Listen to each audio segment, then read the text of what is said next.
about 6:31. We have a quorum, barely.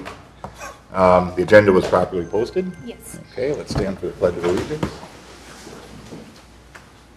I pledge allegiance to the flag of the United States of America and to the republic for which it stands, one nation, under God, indivisible, with liberty and justice for all.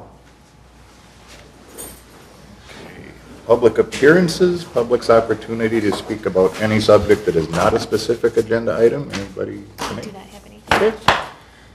Item 5, discuss and consider the minutes of the regular village board meeting of August 15th. Motion to approve. Second. Motion by John and second by Troy to approve as presented. Any comments, questions? If not, all in favor say aye. Aye. Opposed? Abstentions? Aye. Oh, one abstention, that's right, Jennifer. All right, presentations to the board. I don't think we have anything. No. Okay. Unfinished business, discuss and consider Deer Grove EMS special event services and fees. I know Harvey had said they were looking to get some actual rates and stuff, John. Correct. Right. But I don't think we're there yet. No, we're not. So Okay. move to table, I think. Okay. That'd be the best. All right, motion to table by John. Any second? I second. Okay, second by Jennifer. All in favor say aye. Aye. Opposed?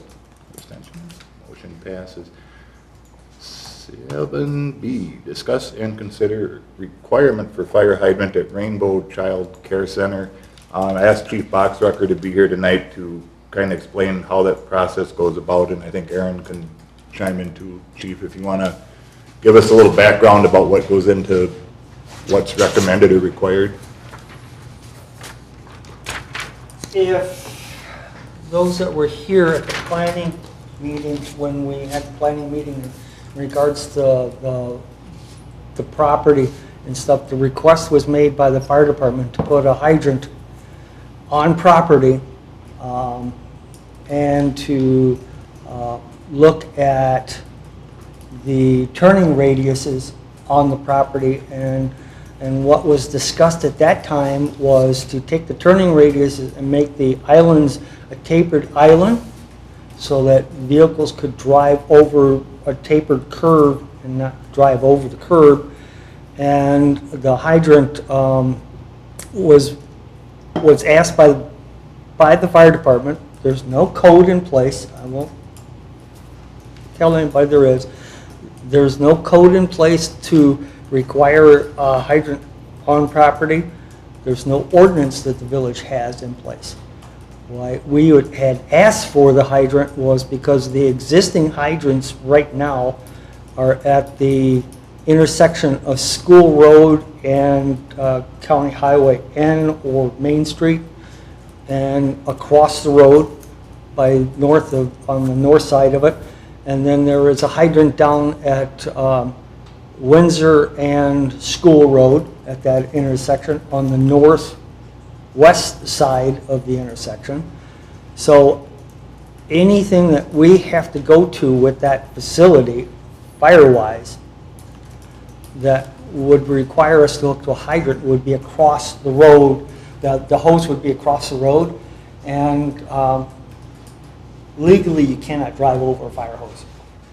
But there's too many times, if you're not there to protect the fire hose, people will drive over fire hose. And when they do that, they will damage our water supply. So that's the main reason why I had asked for it to be on property. Andrew called the next day after the planning committee meeting and said, well, what would happen if we put a hydrant at the lot line? It would be on the south side of the lot line, what we call the D side. In other words, out by the road type situation, back in there where they were talking about putting in the, where they're going to put the dumpsters and locate those dumpsters down in there. Looking at the property that's being built now, I have to ask the question, and hopefully you can answer it. Is that grade going to stay where it's at right now, or are you going to bring the grade back up to street level? It's subgraded now, Chief, so it's coming up from what you see now. So there's about, what, With the- 2-foot drop from street level down? No. Well, I'm looking at where the, as I drive by it, I'm looking at where you've got the floor, the footing, or and everything poured and stuff like that. That's below street grade. Well, it's below highway Yeah. and school, but if you look at it, it's all perspective, I think. If you look at it from the Windsor side, it's not. Oh, so you're saying from the Windsor side, it cuts into the hill and it's coming back, and Well, so, it cuts into the hill up in the northeast corner over where school and Correct. higher. But on the backside, along that whole western frontage and when you come around the radius, initially coming up school, that's all pretty level in there. We're Okay. not dropping into the site from our primary entrance. So I guess my question is to the members of the planning commission and to Andrew is, what was discussed in the planning phase and agreed upon in the planning phase is now asking to be changed in the construction phase. Is that correct? I think that's what, Alex, you brought this up about moving the requirement, and we, at planning and village board, I think we'd approved it with the fire hydrant, with the location where it is now, where it's supposed to be now. That's my question. I'm sorry I missed the last meeting, but I'm not sure why we're talking about this again. So I brought it up at the last meeting, so I might as well Sure. chime in. And so this came from the March 21st packet that we had in the village, and then it was approved in the prior meeting with Planning Commission.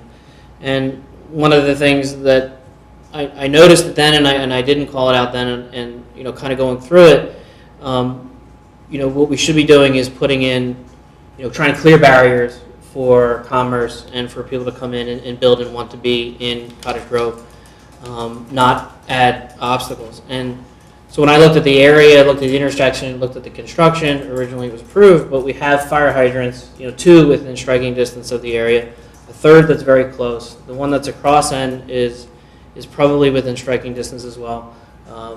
And by striking distance, it's within the 500 feet. You're looking at maybe 200 feet. And so in an effort to clear barriers for people to come in and want to develop, I sort of went back and I looked and I said, hey, is this really an appropriate thing for us to set precedent to add things to buildings, that aren't required by code or statute? It's very nice to have equipment, especially fire protection. I mean, this is one of those gotcha sort of as things. But when you look around in the village, we don't have fire hydrants in front of every house. We don't have fire hydrants on every corner at every intersection, and a hose will have to be stretched across at some point. I drove up Main Street coming home today, and there's no fire hydrants on the east side. So we're closing in if something's going on the east side. And so So you've been mulling this over for how many months? it's annoyingly long. And the yeah. catalyst was nothing but you mulling it over?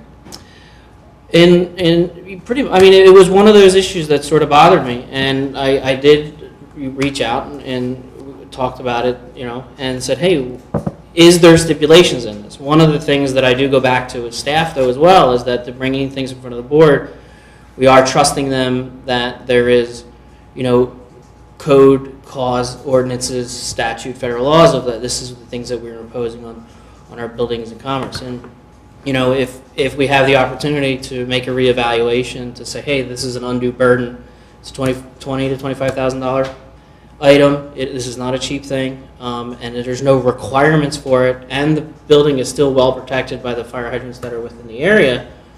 Why is this on there? And that's the discussion that I brought up. I think that's something I guess I'd like the board to discuss, and we need to reevaluate how conditions are done. I mean, we get feedback from the fire department as a recommendation. See, Wasn't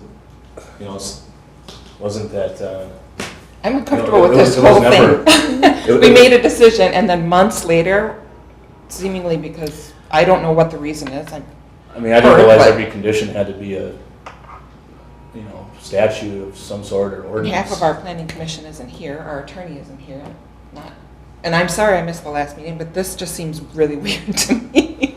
No, it's understandable. No, and I appreciate that. here's The reason why there's no hydrants on the east side, way back, this office here, we set in place that all the hydrants going north and south are going to be on the west side of the road, and all the hydrants going east and west are going to be on the north side of the road. Okay? That's why you don't see any on the east side. The stretch, old stretch between coming up and here, they get up to 600 feet plus. All right? Otherwise, typically, it is set to 300 to 400 feet. That's what's been done way back, and I've been chief for 20 years, over 20 years.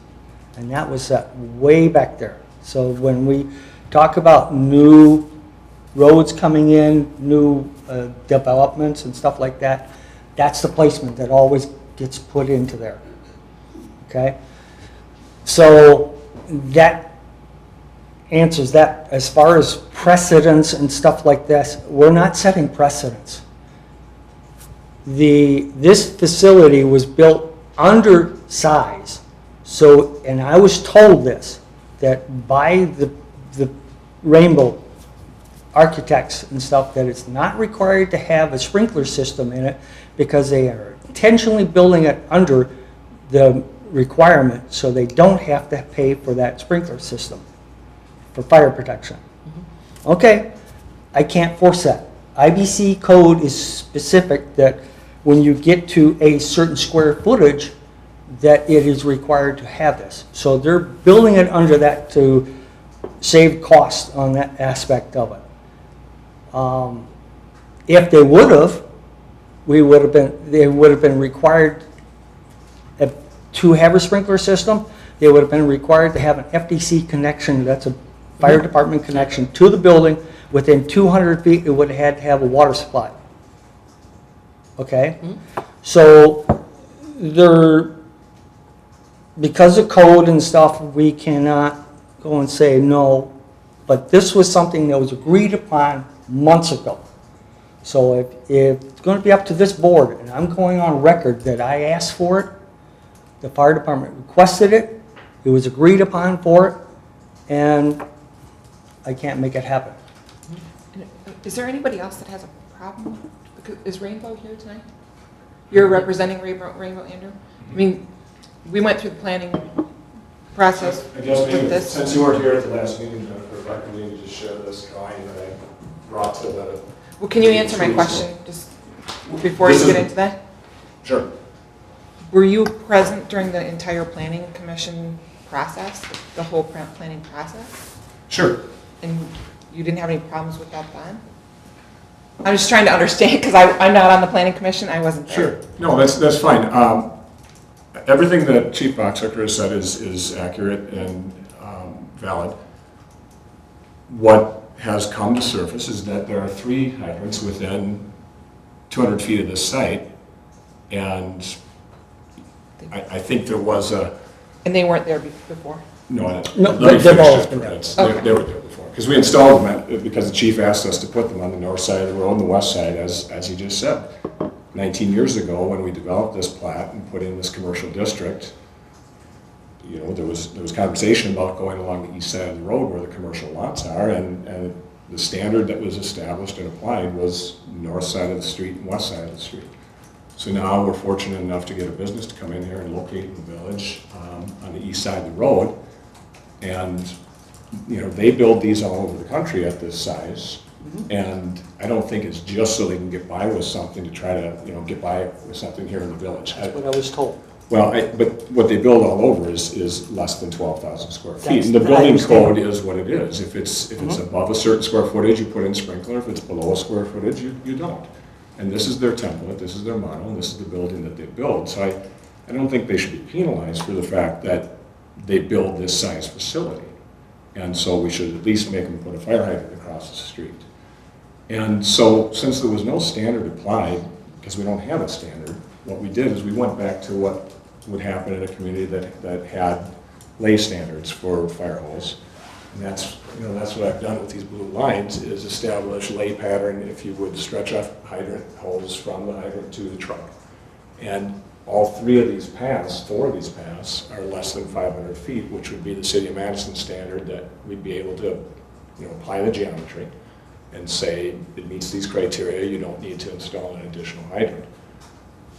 I drove around the community, I looked at other businesses, there's businesses all over that we have to cross the street with hoses if they start on fire. This whole south side of Progress Drive in our business park, the new church on Cottage Grove Road, there's nothing on that side of the street, you're gonna have to lay across Cottage Grove Road. The old UW clinic on West Lawn Drive, there's no hydrants there, it's gonna have to cross West Lawn Drive to get to that.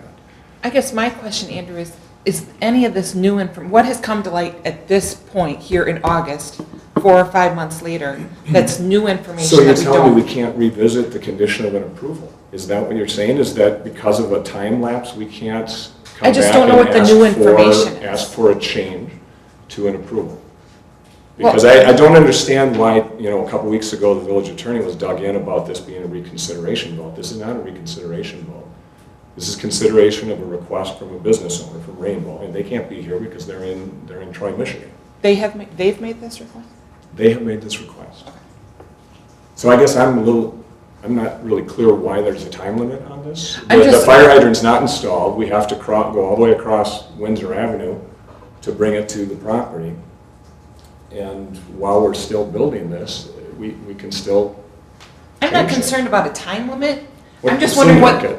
what the new information, why was this not talked about when We we were in talked, you planning know, Jennifer, commission? as you know, at a public hearing, we talk about a lot of things. The other daycare providers in town were here telling the board and the commission not to approve this because they didn't want competition. And so we were a little bit engaged in that discussion, and the fire hydrant was not a primary issue of discussion. At that meeting, we were trying to bring this business here. And, you know, I'm still struggling to make this a good project for them. It's an expensive set. And so, Well, I want them to be comfortable and happy too. I just don't, I don't understand revisiting an issue just to revisit it. I And don't setting that think precedent, it's that's just to dangerous. revisit it. I think it's to maybe talk about this so we can establish some standards so that maybe for the next one, in another 19 years, if I can sell the lot next to that one, get someone else out here, We need to talk we about could maybe have a standard to apply. And I look at that area, and it was designated commercial, I believe that's the proper term for it, and the area was designed and well protected. It was well thought out in advance. The fire hydrants were placed, to me, in appropriate areas based on the information that I've seen as far as the standards and the striking distance to the different properties. And to come back and say, well, we didn't do that right, we need to add something, it just doesn't seem like we're applying good judgment to stipulations we're putting on commerce coming into our area. So There needs to be uniformity in hydrants. We'll just talk about hydrants for right now, okay? On all standards, there needs to be uniformity. I'll agree with that.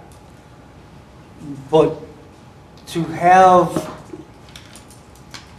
a piece of property, whether it be residential or whether it be commercial, that you're going to go on one side of the street for this area here for either or, and over here we're going to go on the other side of the street and then be able to say we're going to not deal with the standard of placement so that everybody knows whether or not the hydrant has been plowed out in the wintertime, where they should expect to find a hydrant, not to have to look from either side of the road to figure out where the hydrant's located.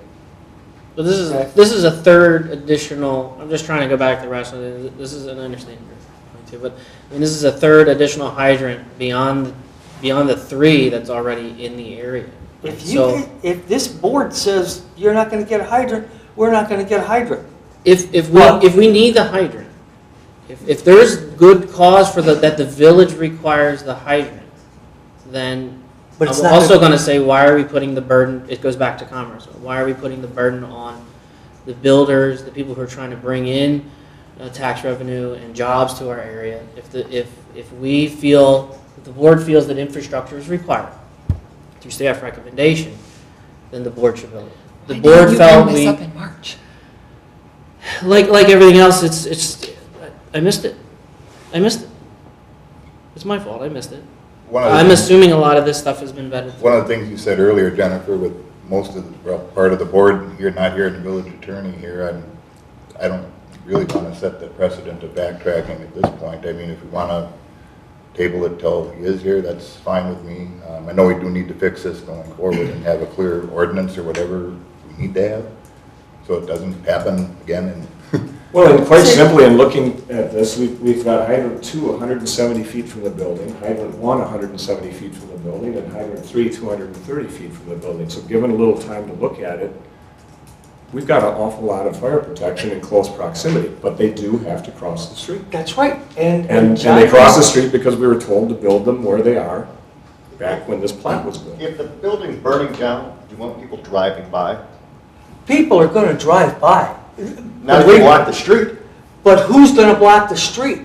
You can't park a fire hydrant truck on each side of the hose?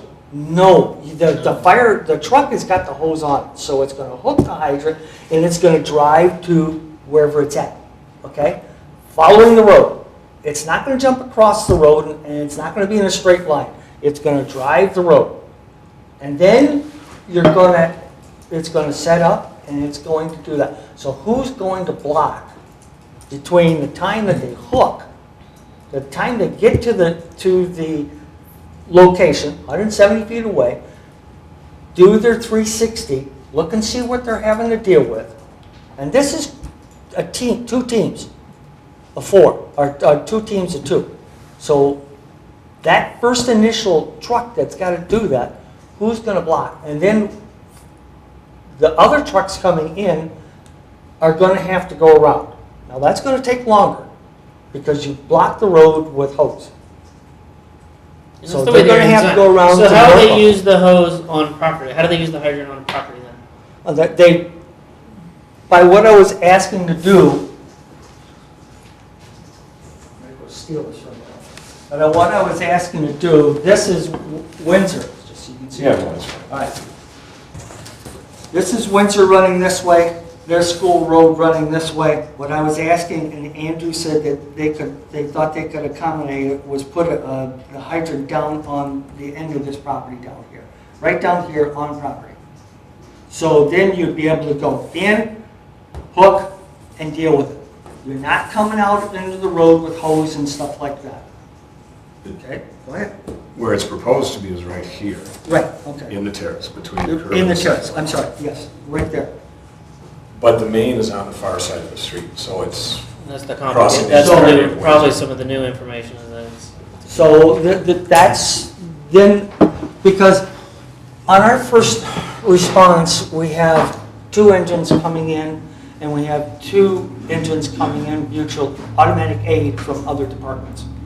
Okay, so total of 4 engines on a first alarm.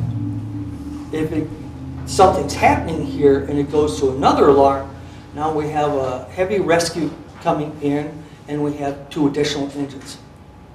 Okay, on a second alarm.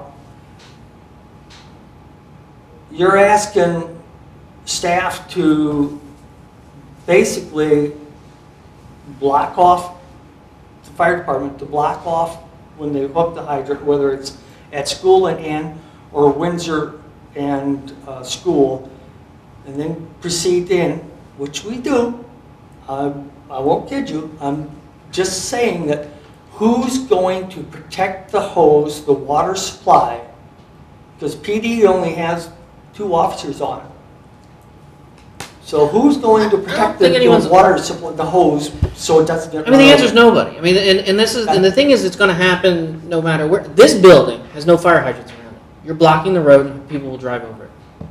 This is an unsprinkled building. There's one on the corner, you're gonna drag it across the road, the next one is on that road. I mean, Correct. it occurs in, I'd love to put a fire hydrant in front of every house.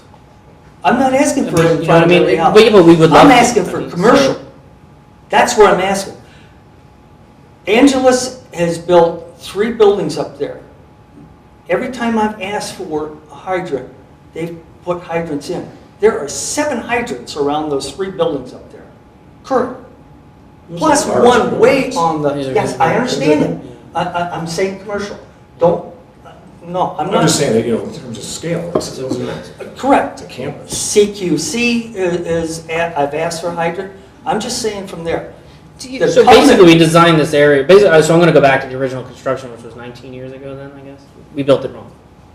No, We should have had hydrants on this side of the road. but who knew back 19 years ago that you were going to have commercial? It's, Well, but I guess the other question that this leads to is, if in Wasn't fact it- you want to have the ability to maintain all the roads around this, is the village going to go back into these commercial areas that don't have hydrants on their side of the street? Because it's all over the community. I mean, I'm not the disagreeing. south side of Cottage Grove Road, the south side of Progress Drive, you can drive all over and find places where there's going to have to be crossings. So, you know, if crossings aren't something that you want to have, then are you going to go back and start spending money crossing streets? and I think that's why we relied on code statutes and standards to say this is where things go. And the building size, you get sprinkles, you don't get sprinkles, you know, fire hydrants in so many dimensions, and so that's, as an engineer, I mean, I'm going back to standards and codes, and I understand it's really nice to have. I mean, there's no question about that. I don't think anyone is arguing that, and no one is arguing your credibility as the police chief for Cottage Grove. He's I'm the going fire back. Oh, sorry. Well, they're both very important people. No, it's- But I'm gonna go. I go back to helping commerce, and what is it that we're supposed to be I do feel like trying to you're hear? going a little bit in, I mean, what other reason would he have to ask for this fire hydrant if he didn't think it was? Do you think that fire hydrant is necessary, chief? That's a good question. Can we work, let me put it this way. No, yes or no? Do you think it's necessary? Can we work around it? No, I was asked, what would the fire department want to have at this facility? And I said, turning radius and fire hydrant, Knox box, sprinkler system, can't have to have a sprinkler system because it's under code. And who Okay, asked you so for that? Who asked you to provide that I was feedback? asked by Aaron to put together, Okay, so I did. and so that's what went to planning commission? That's what went to planning commission, and then this is where we are today. So if this body, and I have no problem with it, I'll work around it, we will adapt and overcome. We do. Yeah, I know you do. Okay, so if this body says, you're not gonna get it, then we are not gonna get it. That simple. Sounds like we're at a point where we made some process improvements over the past decade or two, and now it's a good idea to have a fire hydrant in front of some of these places from that standpoint. See, down at the industrial park, there was a covenant put in place that required sprinkler systems and all that good stuff. And Knox boxes and alarms and all that stuff to be put into place. It's not that way elsewhere in the village. So when I'm asked to put together what we deem necessary, I did. Okay? Fair enough. John, did you have anything? No.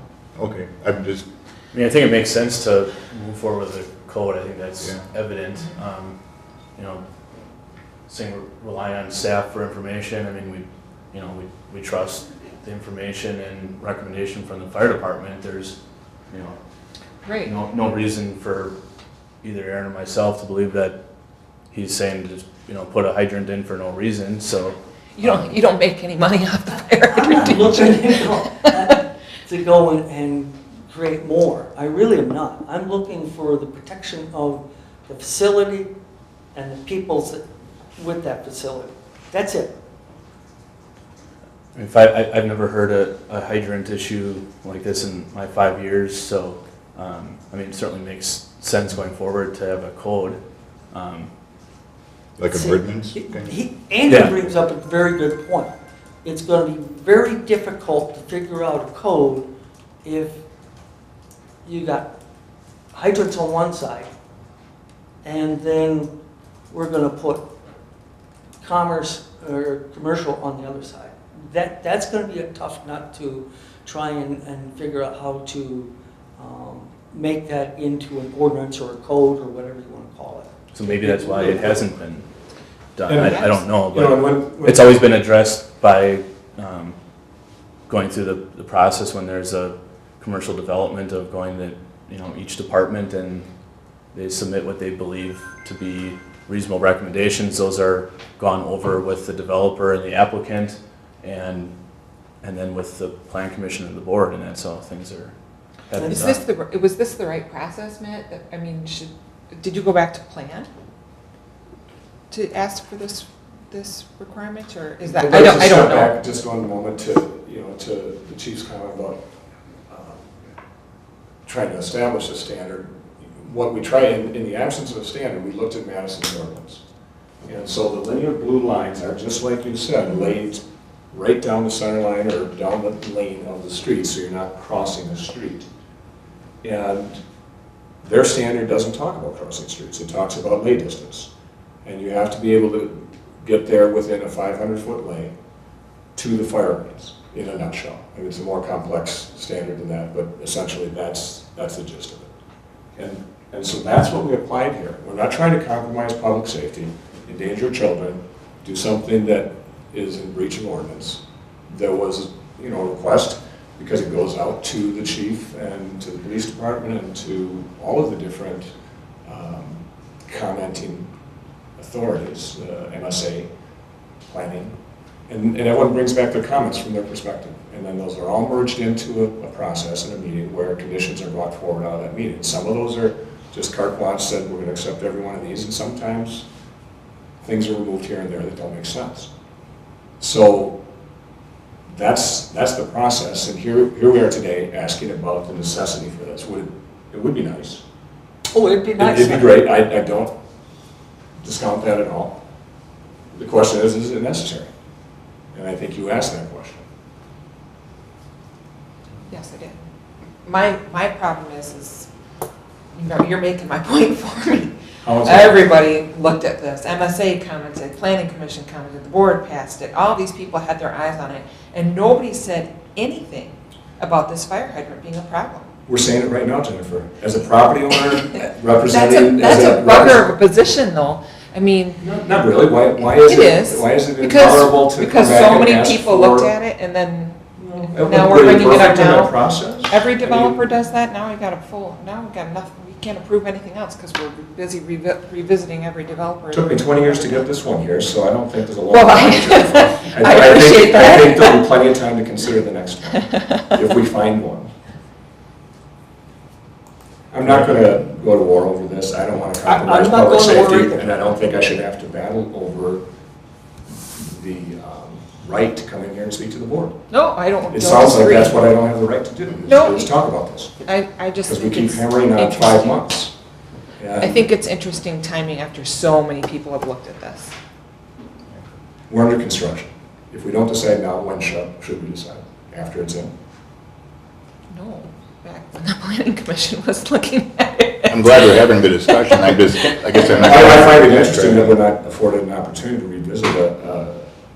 I don't understand why that is unacceptable. I don't think it's unacceptable, I just think it's intriguing. Intriguing it is, and we're here to talk about it. Can I ask, when the property was developed, it's always been zoned commercial, is that correct? From day one, the village requested that we put in commercial because they wanted commercial development in this community, so we supported that. So why were Commercial not- zoning along Highway I. Why did we not put fire hydrants on that side of the street to begin with then? Because it would have been, it would against the norm, I have to guess, it would have been against the norm of this side of the road going north and south, this side of the road going east and west, you know, that kind of a. We've always applied that same It should be on standard. the east. It's always been north and west side west. of the road. In fact, when we brought in Fourth I Avenue, don't remember what we said. by mistake, they put it on the east side of one road and asked us to switch it over, and we re-engineered it and moved it over.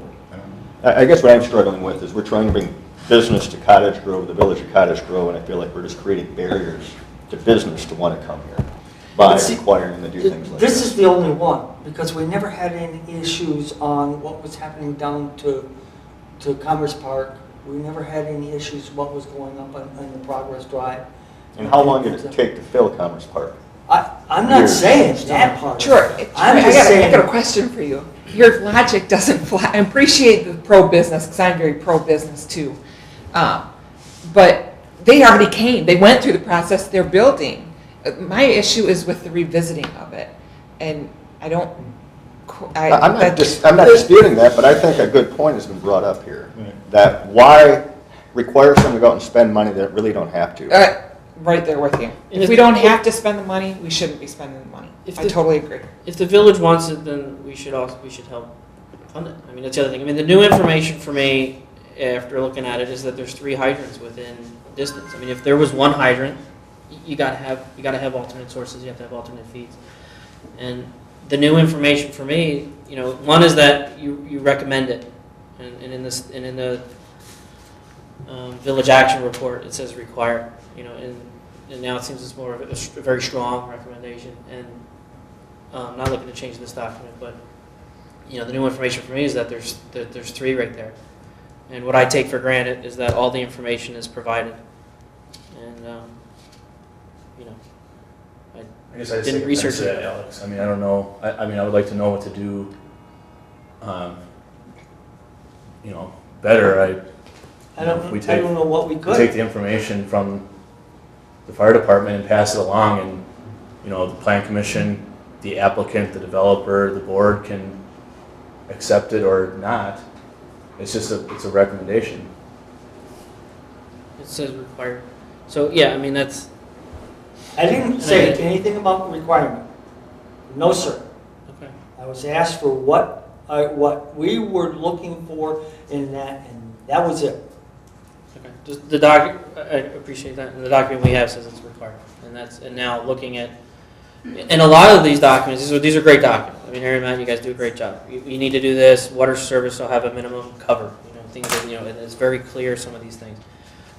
You can have a sign, but you have to file the proper paperwork to have your sign. You know, things like this. There's follow-up things. Even the document that we approve, it's not all done as far as this is what we're building.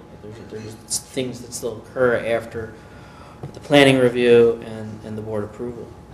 And, you know, if we can't fix it, then I don't know, but I just don't see how we can't help clear a barrier when there's adequate protection, strongly recommended and additional. I understand where you're coming from. I guess I'd like to fix it going forward, but I'm not comfortable backtracking at this point. And just, I mean, there's a process, there's a procedure, everything went through there. And plus the fact that we don't have everybody here tonight, I guess I'd either like to table it till we do have other people here, or vote to just leave as is. I mean, the next meeting is the 19th, Yep. so,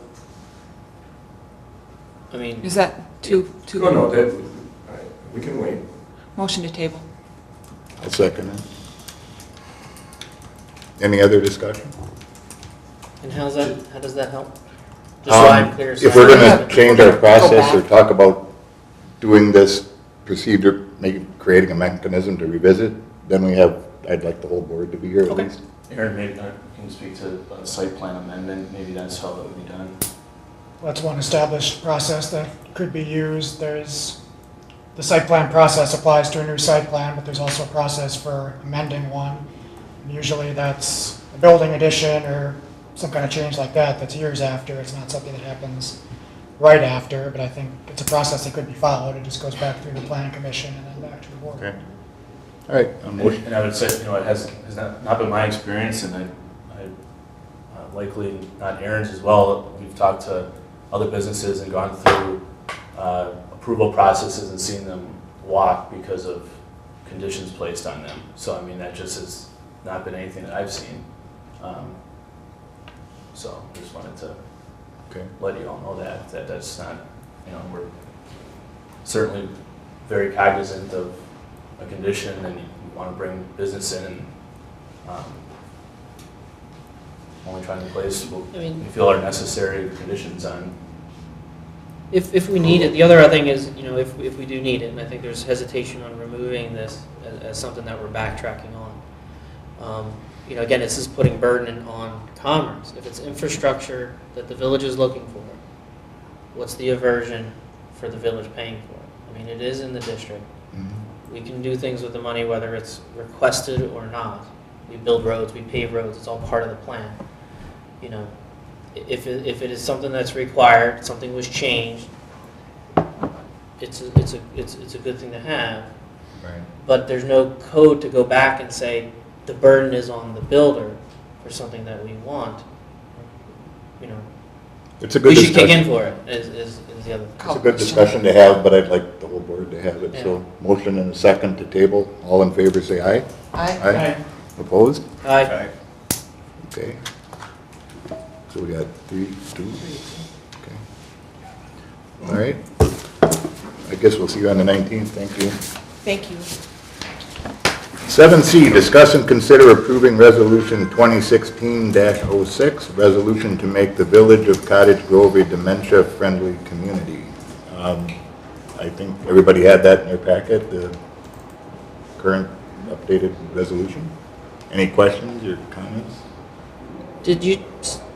Did you want to speak Did you to see anything, it? Dan? Or I'll answer any questions you have. okay. Does anybody have any questions about this? If not, I'll make a motion to approve it. I'll second. Second. Okay, motion and second to approve. All in favor, say aye. Aye. Opposed? Abstentions? There you go. Yep.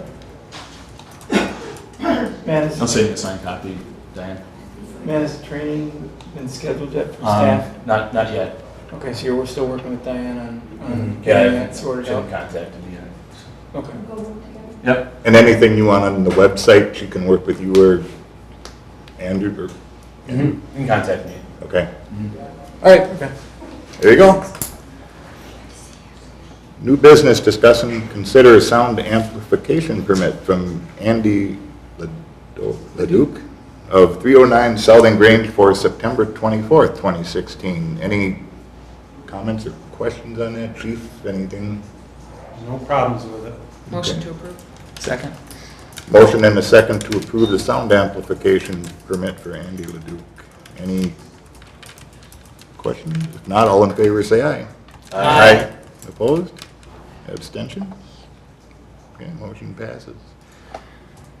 9A, reports from village boards, commissions, and committees. Deer Grove EMS Commission, John, you're on EMS am. Commission. Are you aware of this? I talked about this briefly with Harvey. I hadn't mentioned it. No, we did not discuss that at the meeting. I mean, it's not, it's just something that was suggested by one of the members at Deer Grove that there's the chief is currently working on a merger with Marshall EMS, and they were wondering about getting some input themselves through an anonymous survey. And maybe that needs to come from the commission level instead of this board. I would say it comes from the commission, and I also will say that at this point, that there's not enough information for the public really even for us, as we've already Okay. said, to really comment on. It's still an investigation, it's still exploring, it's still looking at what this might look like and what the impact might be Okay. to all the municipalities involved in the district. So you would be getting a lot more information before a commitment is made? In order to provide a survey, I'd like to have more information to provide to the Okay. public for them to comment on. Right now, I don't think we have enough. I mean, we don't know what the impact potentially could be financial. We don't know the impact of who may all be involved in that extension of the district. Right. Because there's a number of municipalities. I think 5 or around 6 Marshall. more municipalities. Right. And so that, we still don't know that, those Okay. bits and pieces of information. And I think they need to, probably this next go-around, next month, we should have quite a bit more information on it. So we could just table this and make it part of the process when you reach that point? I mean, where you're going to, Yeah, I mean, we could table it and see what, and we can also, Harvey certainly can bring it up to the commission okay. as far as an option, because that might be something we want to seek out from all the municipalities involved. Sure. It sounded like the research has been on for about a year or so already. I don't think it's been even, maybe been A while. a while. and that's I been- guess it only point would just be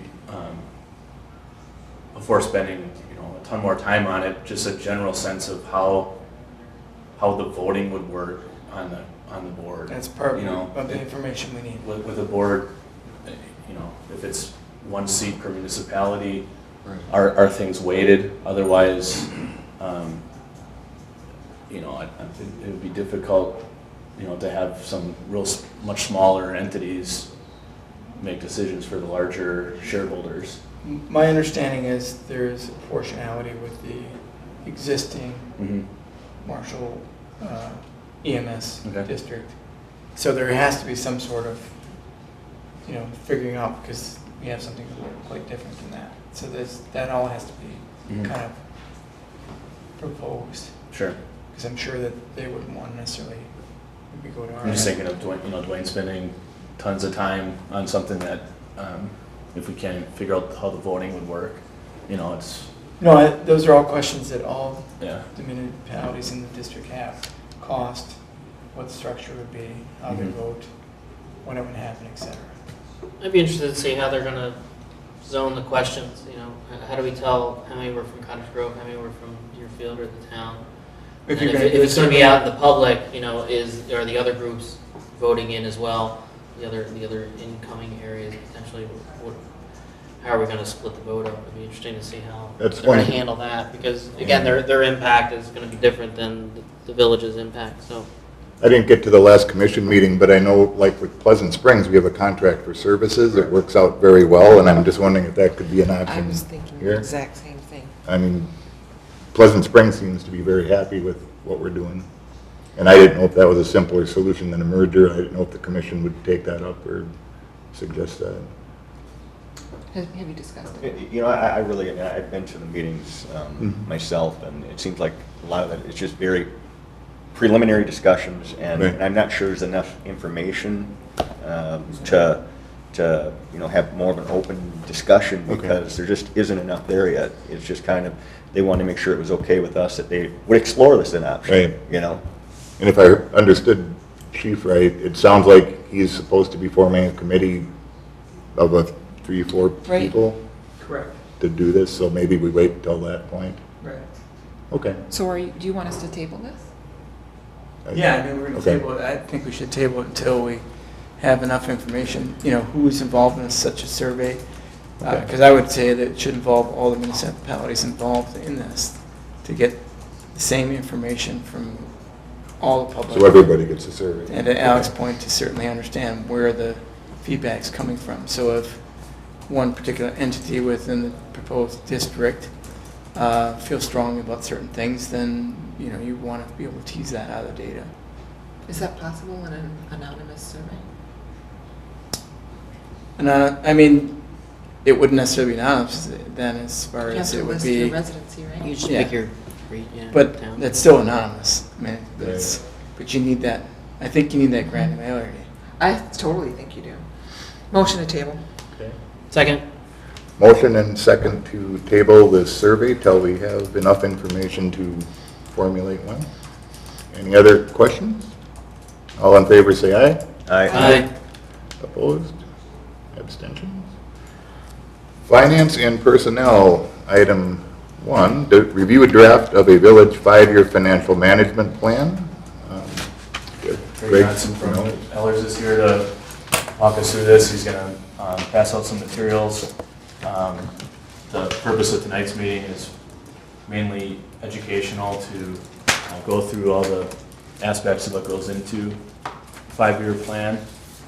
And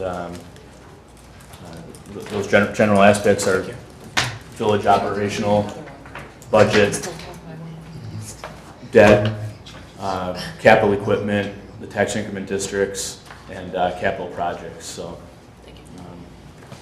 Greg will walk us through all that and how that impacts the village's tax levy over a 5-year time period.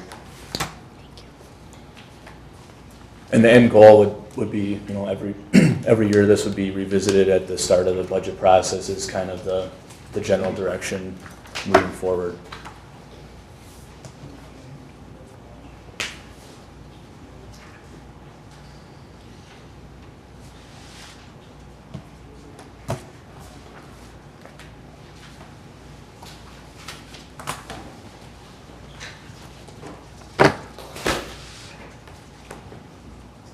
And I should say also, the Finance Personnel Committee reviewed this a week and a half ago Okay. or so, and there were a couple small essentially edits, but nothing of note from them other than, you know, keep working on it to move forward here and then potentially look at finalizing the plan in September. Thanks, Matt. I'm going to go through kind of each of the handouts that I gave you. There's an executive summary, which is a memo, and then there's 3 attachments, which kind of break down the components of the financial management plan. As Matt mentioned, the intention of this process and this financial management plan is really to provide a comprehensive financial forecast over a multi-year period that encompasses both the village's operational needs and then also its capital needs, kind of into a comprehensive financial forecast.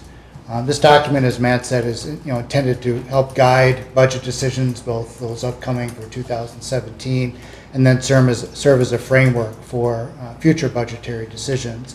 At the end of this process, the hope is that the village board will adopt the plan, but even by doing that, it doesn't represent any formal commitment to proceed with the projects or some of the initiatives that are identified. All of that will be approved as you normally do during your annual budget process, but the intent is this will help provide a guide and kind of a starting point for the budgetary decisions to kind of see what the initial plan was and see how it's appropriate to make modifications as circumstances warrant.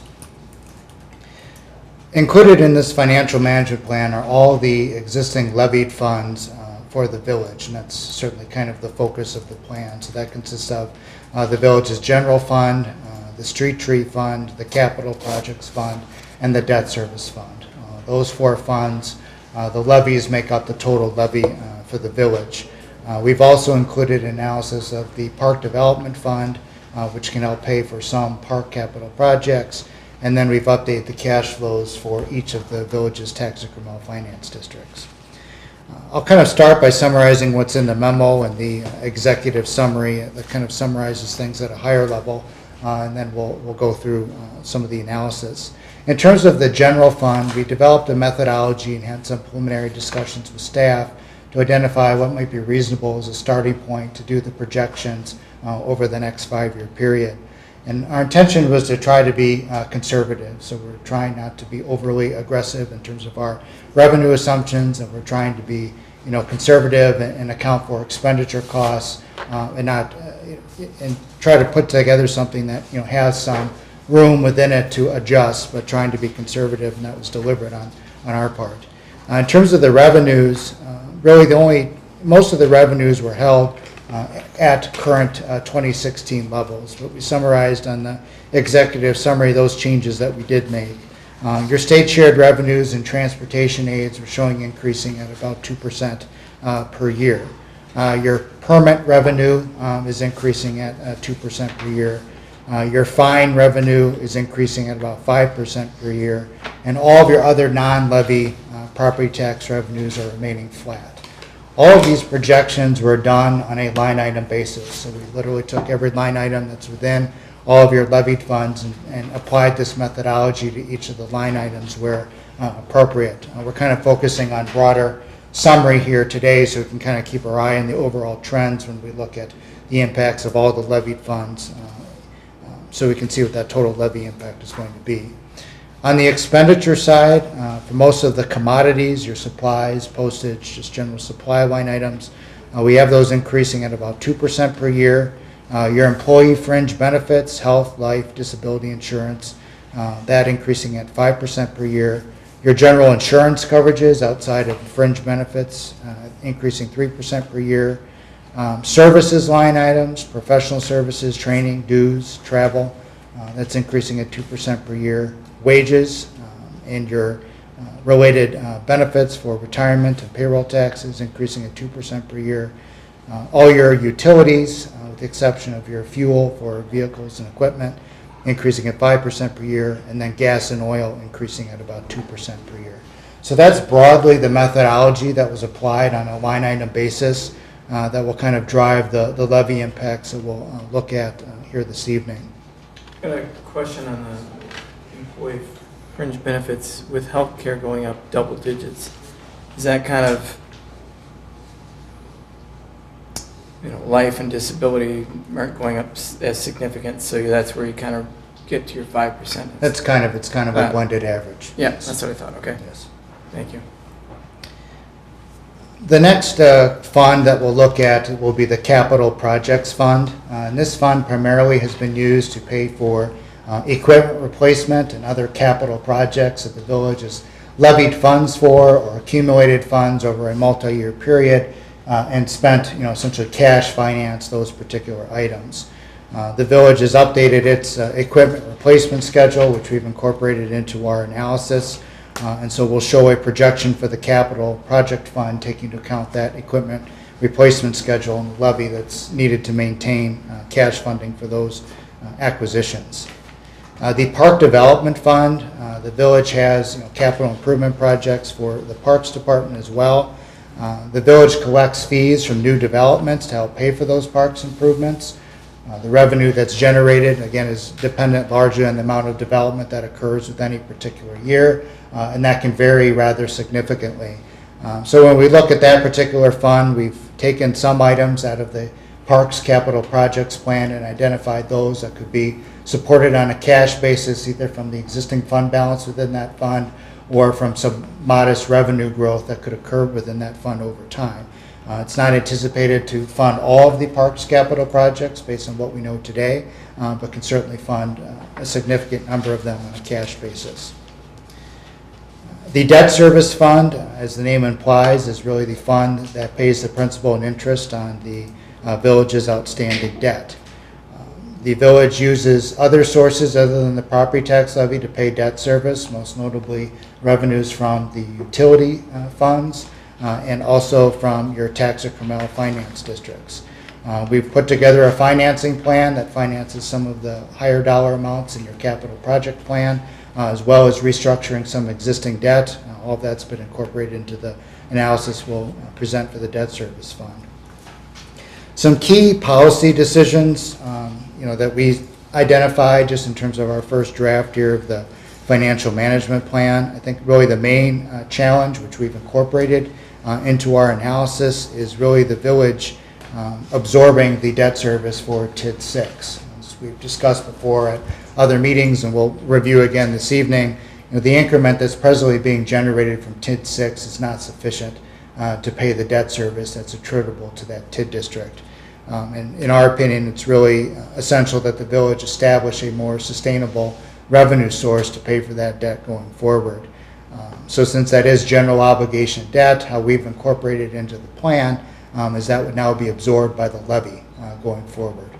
So that has been built into the levy projections that we've included in this plan.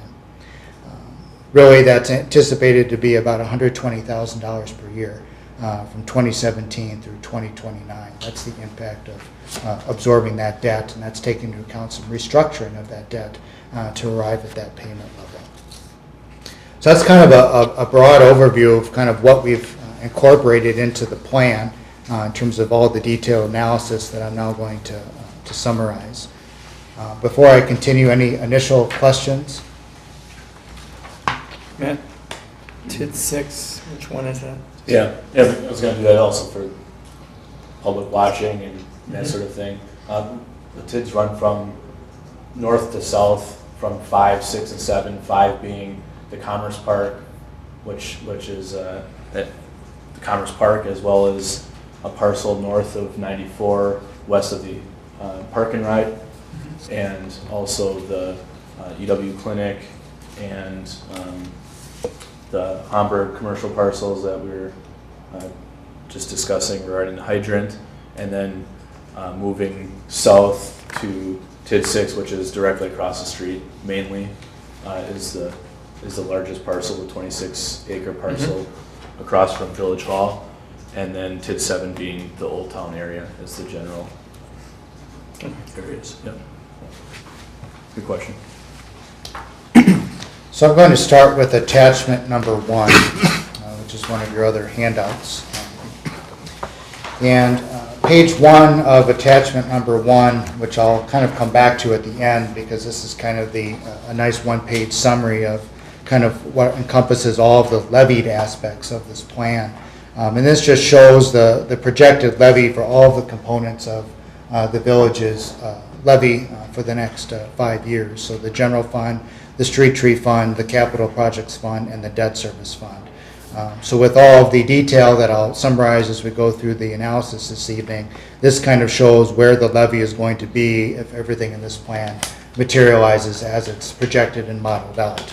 And then we've shown what the projected tax rate would be for the village's tax rate and what the impact would be annually just for the village taxes on a $250,000 home. So I'll kind of come back to this at the end because it kind of, again, will kind of summarize everything I'm going to go through.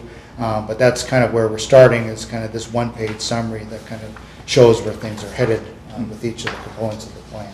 And also to elaborate on, the conservative approach, for instance, this year the village's equalized value increased by about $50 million. Going forward,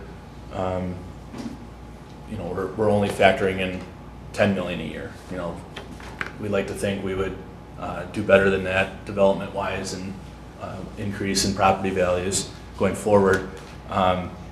And when you see the increases of between 4 and 6% to the tax levy, that doesn't affect the actual tax rate at the same level because of the increase in property values. So the increase in property values is affording us some flexibility with the levy moving forward, and to be able to incorporate some of the things that the projects and things like that Greg's going to discuss. So why are we using 10 million versus, you said 50 million this year? 10 million going forward, just Right. Just in future sense, just to be safe.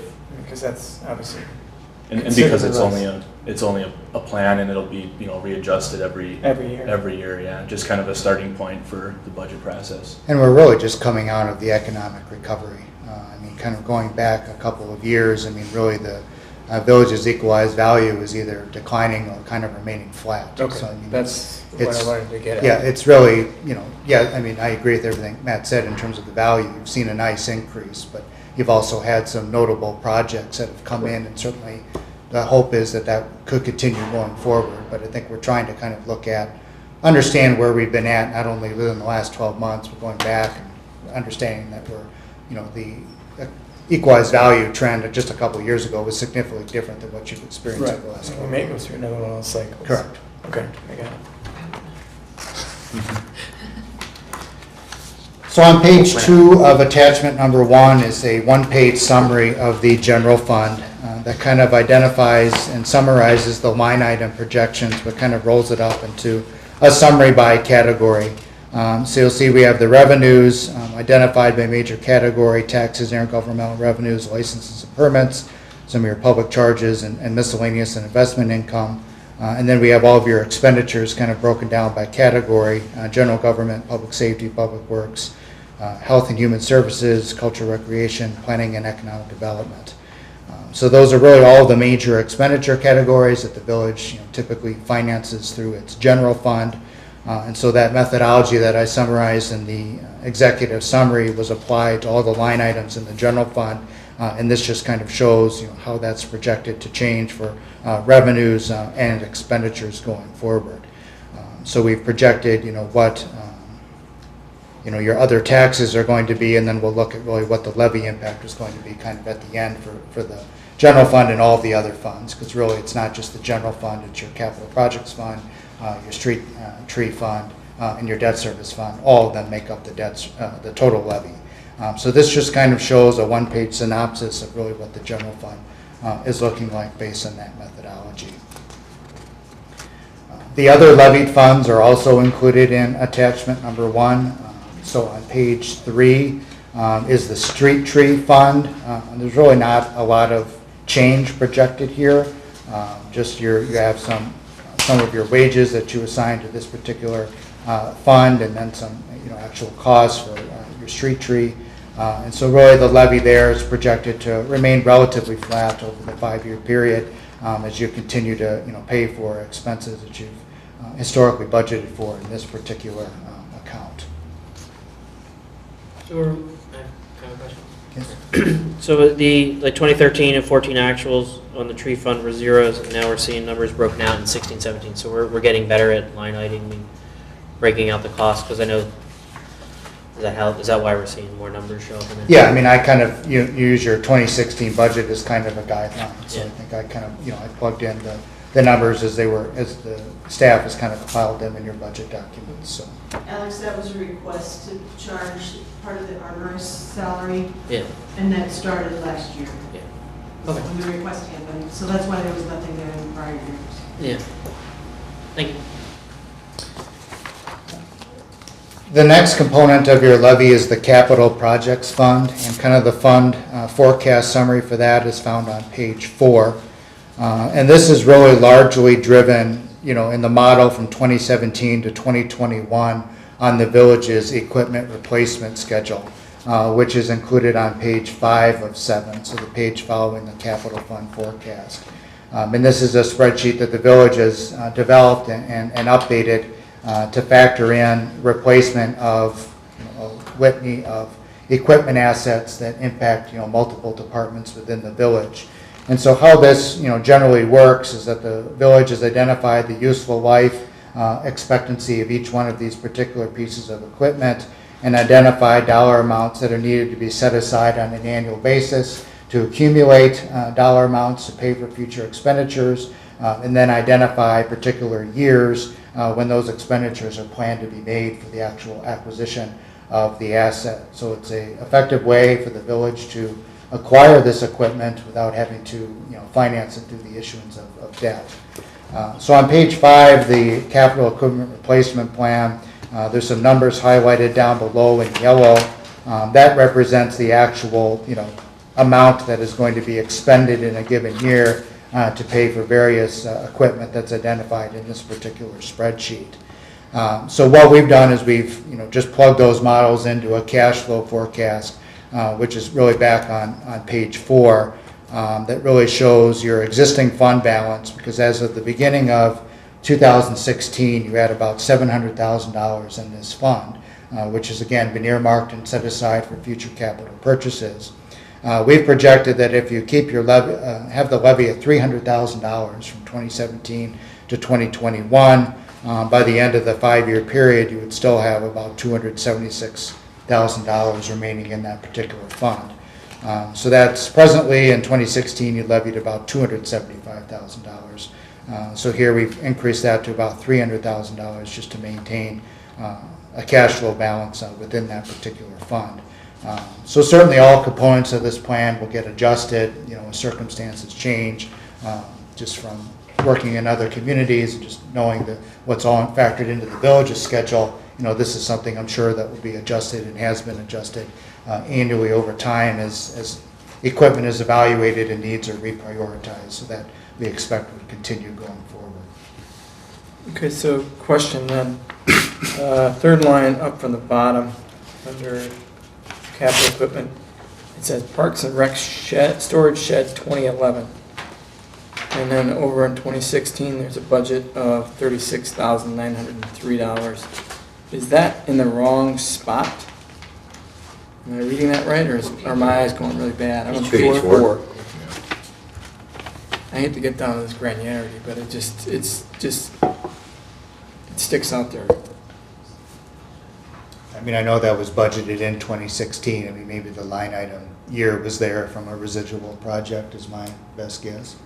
Yeah, it's probably an error, but that's why I'm asking, because it says 2011. So, Yeah, that's- We'll check on it. yeah. Is That's that the for? shed, that's the shed we built out by, yeah. Well, the shed itself was built in 2011, maybe in The one 2012, but Jacob, yeah, yeah.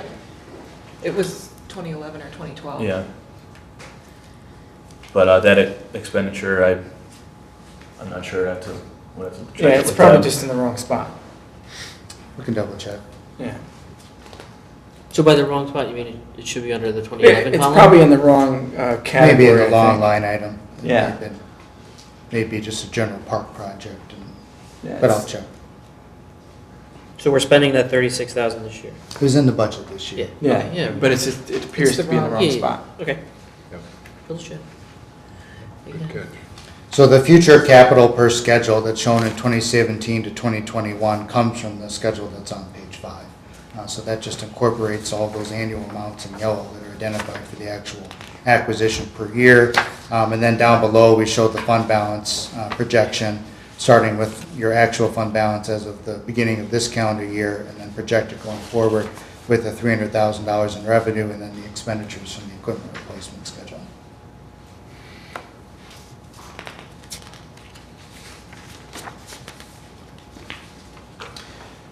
On page 6 is a summary of all the capital improvement projects that were identified for the Park and Recreation Department from 2017 through 2026. It's always good to have a multi-year plan that's at least 5 years, and this, exceeds that general standard. We've really only projected going forward over a 5-year period. So we've identified, the description is of each particular project. Then how it's funded in the plan is just a note I included that shows, how it's proposed to be funded in this first draft of the plan. So some of the equipment is already in the equipment schedule I just previously summarized. The Park Development Fund is what I'll speak to next, which is money that, again, is in a separate fund earmarked for park projects that could be funded with cash. And then there's some other projects that are just outside the 5-year planning period, so they're not factored in at this particular time. And then there's some other projects that are shown to be funded as a debt issuance. So I think with the Park Development Fund, since it's largely driven by development and the amount of revenue that you collect, that could certainly change. If your revenue collections exceed what's here, you could finance more of these projects on a cash basis. Consequently, the same is true if the funds come in less and there's not as much development, then that may either delay projects or have to finance them through other means. To answer your question about the 36,000, it's just one line off. It should be the savings for this year. Okay.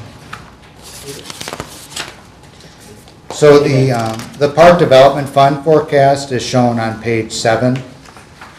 And as you'll see from really 2013 through 2015, the amount of revenue that was collected in this fund, varied significantly. I mean, you were as much as, $69,500 in 2014, and that was you only collected about $19,600 in that fund in 2015.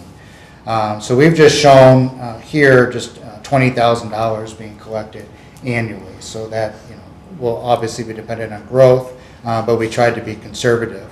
And so we factored in some of the projects that were identified on the previous spreadsheet that could be financed on a cash basis and could fit in with the cash flow that's shown down below.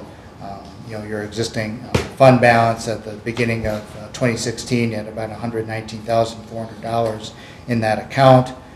So if you collect the additional $20,000 per year and expend out cash for some of these park projects, at the end of the 5-year period, you're still projected to have about $85,900 remaining in that fund. So we just picked, projects that had a dollar amount that seemed to fit in with collecting about $20,000 per year and taking into account the existing cash that you had on hand. So certainly you could adjust which projects may be cash financed over time as that revenue may change, hopefully would be greater than what's projected here. But that's, we've modeled it based on what we know today and just that conservative projection going forward. And I would say too, particularly committees like Parks and Recreation, Utility, Public Works and Properties would be reviewing these spreadsheets annually, and you'd just be looking at projects that are projected for the given year you're looking at for budget, and you'd be determining, is that still a need this year, and is that, could it be pushed off, should a different one be moved up, and have that kind of discussion. But you'd see the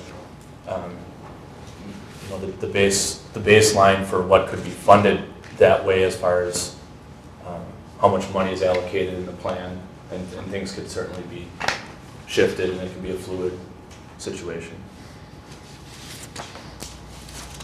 So next I'm going to shift to kind of the debt modeling for capital projects, and that is in attachment number 2. And the first page in this handout, page 1, is a summary of capital improvement projects that were identified by the Public Works Department over a 10-year period as well. And similar to the Parks project list, each project is listed, and then we've identified how it's been funded in this first draft of the plan. So if it says included in a debt issue, it's been included in one of the debt issues that we've modeled, which I'll summarize in a moment. And that really is the bulk of how these projects are financed, just kind of given the dollar amounts that are identified. Those projects that were outside the planning period, aren't included in here yet. But as you adjust this, as Matt said, annually and review prioritization of projects. But we've really just focused on 2017 to 2021 projects. The equipment listed, the 2 equipment items, that was already has been accounted for in the equipment replacement schedule that we summarized for the capital projects fund. So we've taken all of these projects and tried to group them into a couple of financings over the next couple of years. And I think in discussions with staff and at the committee level, I think there was recognition that the timing and phasing of these projects certainly could be adjusted. So we've kind of put things in as an initial plan, but understand these certainly could be adjusted as circumstances warrant. But we want to put something together to kind of give an initial layout of how 5 years worth of projects could be phased in over the next couple of years. So that is all summarized on page 2 of attachment 2. And this really is a proposed financing plan that really takes into account 5 years worth of projects. And we've tried to group several years worth of projects into borrowings to avoid going into the market on an annual basis. So there's the financing in 2017, 2019, and 2020. And in the 2017 financing and discussions with committee, really the Sadal Plat was really identified as probably one of the key infrastructure projects facing the village within the next year, as well as some improvements on School Is Road. everybody familiar with what the Sadal Plat is, where it is in the village? Because I can't remember if everybody knew where that was. Okay. And then the School Road and County Trunk N projects, or is kind of the priority projects are identified for this coming fiscal year. Then we also are including a proposed refunding of existing debt. There's some debt that's eligible for a current refunding for TID 6 and TID 7, which we're proposing would be refunded to take into advantage some lower interest rates, but also to restructure the debt around the present cash flow projections for the TID district. So I'll speak more to that when we get to attachment 3. But then the 2019 and the 2020 issues, solely finance new capital projects that were identified on that Public Works and Park and Recreation project list. Certainly, there could be refunding opportunities going forward, beyond what's included in 2017, but I think generally in this planning model, we tend to evaluate those as we get closer to going to market, just because, interest rates will certainly change over the next 5-year period, but we've factored in the new money as indicated here in this spreadsheet. So we try to phase in the projects over a couple of years, and again, try to combine them into some financings to finance multi-years worth of projects to avoid going into the market on an annual basis. Greg, can you just touch on School Road, County N intersection, which is urbanization of that intersection and traffic lights, and why in the plan it's being recommended here instead of TID 5? I know you're discussing the TIDs next. Sure. That project is in the TID 5 project plan, so it's an eligible TID 5 expenditure.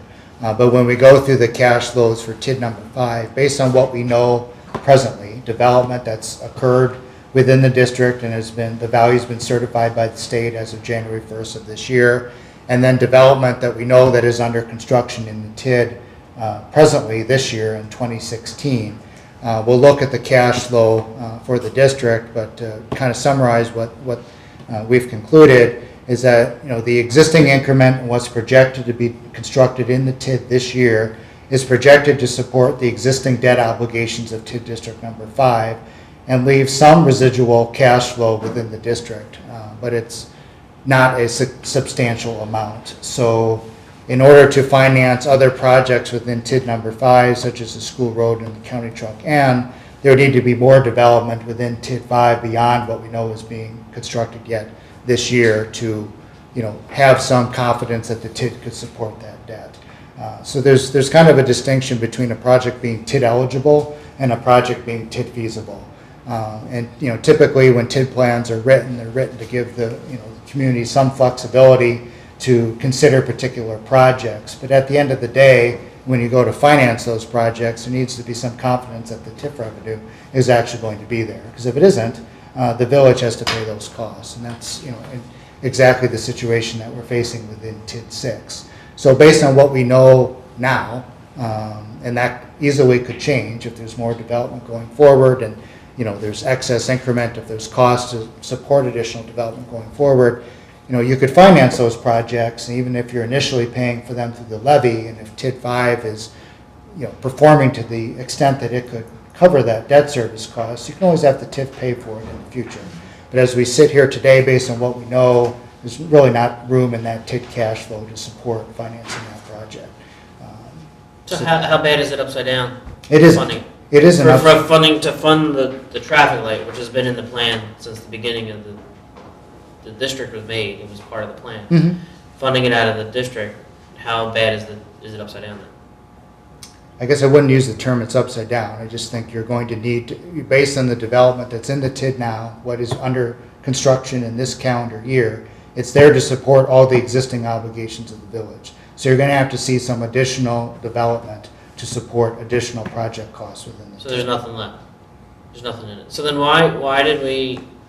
That's not What true. he said. That's not what I said. I said there's some there. There's some there. There's some there, but there's not enough to cover the Correct. whole thing. Correct. So rather than take all of it now, say we execute this in 2017, rather than take all of it now as a bond and then general fund payments to pay it, why not draw from the TID as much as we can and then subsidize the rest So from the you have general nothing fund? left for incentives to develop that. You can do that. It's just, yes, it comes down to a prioritization. I mean, if you take what's there now and use it to fund a portion of this project, then that's just not there to fund something else. And that's not bad. That just has to be understood going in. I mean, once the money's spent, it's committed.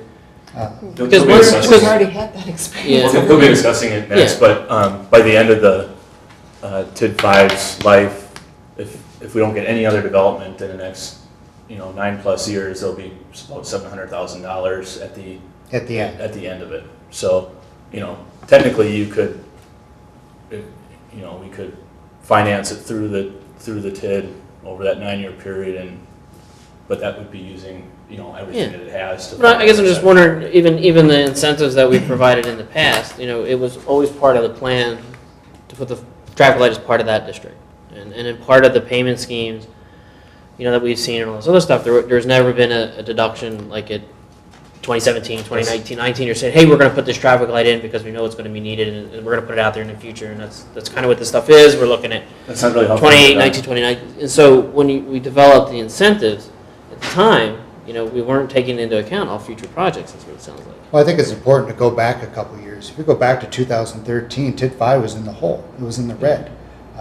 You didn't have a positive fund balance. It's just with all of the development that has materialized over the last couple of years, factoring in the incentives that were awarded if they were for those particular developments, it's that development that has now got TID 5 into the position where it's actually supporting its existing obligations. So you've come out of the hole to get to the point where now the TID has a positive cash flow. Because of the development and the incentives we were able to offer. Correct. That is what has helped get to the point where the TID is actually now has a positive fund balance. So, you need the development, the incentives, all of that was factored in to get in the position where you are today. So, I guess it's, looking in perspective. I mean, 2 years ago, your village was being supported by, the TID 5 was being supported by the general fund and by the utilities and couldn't support additional projects. Now you come out about 2 years later, you have paid back the general fund, the utilities, all the funds that are advanced, you have a positive fund balance and the existing development's projected to cover its existing costs and you're projected to have some money left at the end. I mean, that's still positive movement over where we were just as recently as 2 years ago. So I guess it just comes down to carefully managing that money that's there, and you can allocate it for future project costs. But, again, that's still taking into account what has not been constructed yet this year. We're anticipating there'll be $6 million of value constructed this year. That's needed to get the $700,000 at the end of the TID. And like Greg said, a lot of things in a project plan are placed in as almost like a wish list, like, you know, these are things so we have flexibility. If the TID's performing well, we can use the TID to pay for these projects, but that doesn't mean that everything in that plan needs to be paid for or that we. Right, but you did say that we could at the end of the if we're up 700. Yeah, Round numbers, right? I mean, at the end of 9 years, who knows what's going to happen? New construction, old construction, it stays flat. That's worst case. At the end, you got 700. Yeah. We could apply that to these bonds paid off, so it's not Yeah, I mean, continuing to burden because we really don't want. What I don't want to see is continue to add levy for the light that we sort of planned as part of, that district was going to be developed. There was a master plan, and this as part of the commerce coming in. Ooh, there will be a traffic light. So they're expecting it, not expecting it. Don't know all the ins and outs. We can get into the details, but yeah, I see that shifted from the TID plan now to general fund. And that may change, but I mean, just based on what we know as we sit here today, there isn't a lot of residual room within that cash flow. When we get to the TID 5 cash flows, you'll see that, you have a positive fund balance, but for several years, you're going to be still spending more than you're bringing in. But you'll be using that fund balance to pay down. So, I mean, there just isn't, yes, it's good that it's cash flowing and there's some residual cash projected to be there, but if that $6 million in value that's projected to be constructed this year actually comes back at $5 million, that $700,000 is going to just go down.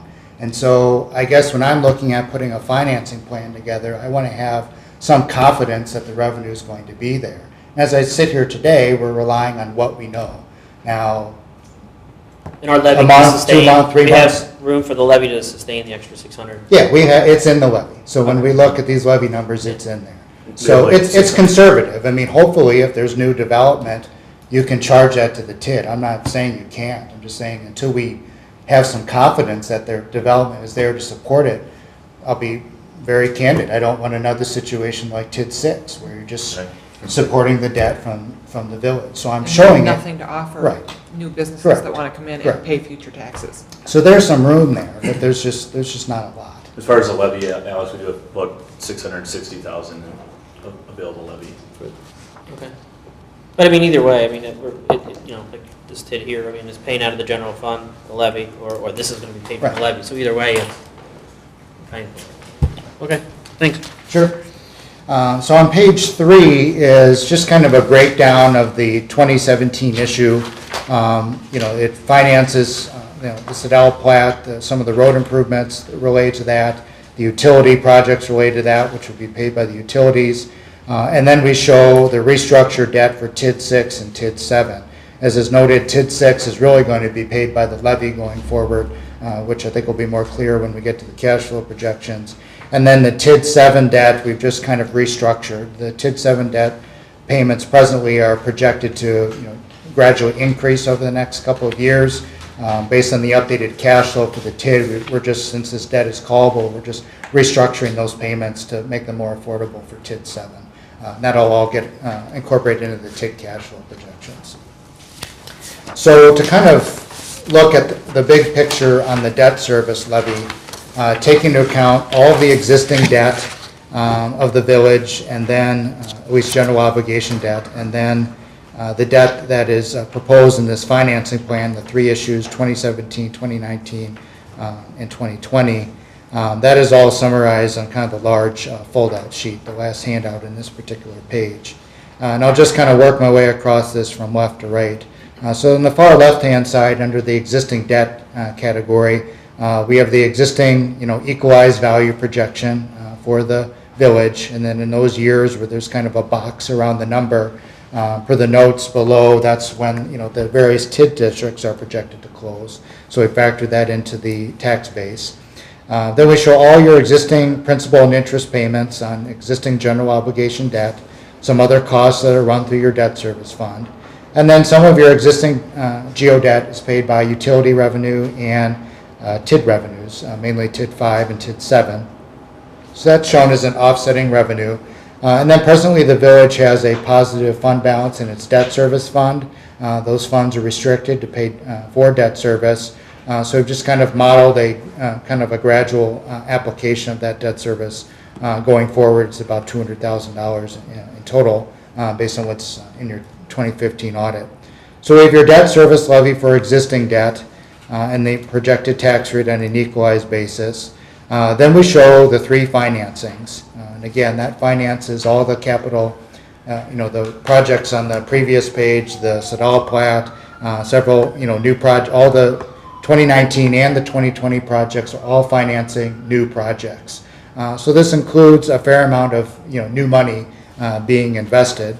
And so we show some of that will be paid by utility revenue, mainly the Sadal Plat utility portion. And then the TID 7 revenue is covering the portion of the 2017 issue that's related to TID 7.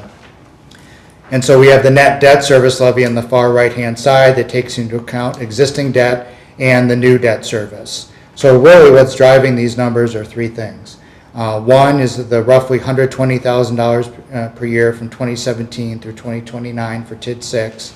And then the 2019 financing is adding about roughly $85,000 to $90,000 per year. And the 2020 financing is adding about $205,000 per year.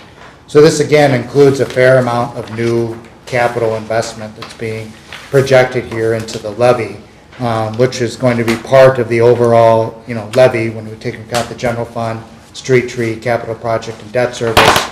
I'll get back to that at the end, but that's all included in that calculation. But this just shows specifically the debt service levy going forward.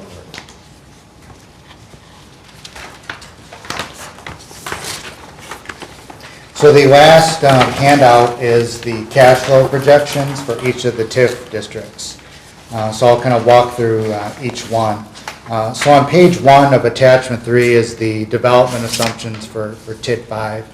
And this shows again that roughly $6 million of new value that's projected to be constructed in 2016 based on developments that are occurring right now presently within TID 5. And so we haven't projected any development in this analysis beyond that. Certainly, we're regularly get updates from village staff as new developments come forward to kind of plug in and analyze. But we'll do that as we always have done going forward. But for now, we're just kind of projecting based on what we know. It's still an estimated value, but it's based on what is actually being constructed out in the TID this year. So the increment projections, a couple of years historical, and then on page 2 kind of shows projections going forward that if that additional $6 million of increment value is realized and constructed in 2016, you'd be collecting about $1,085,000 projected in increment over the remaining life of the TIF district. So again, really not projecting any more development beyond TID 5, intended to be conservative with this cash flow projection. So the cash flow pro forma starts on page 3 for TID 5. All of the numbers highlighted in green are all of the various revenue sources that are generally charged TID 5. So the main revenue is the tax increment from the previous page. There's some computer aid revenue that the village typically attributes and charges to TID 5. The village did have some land sale revenue in 2015, but there's you could have some going forward, but that's not projected to be conservative. There's some existing TID debt that we would anticipate would need to be refinanced in 2022.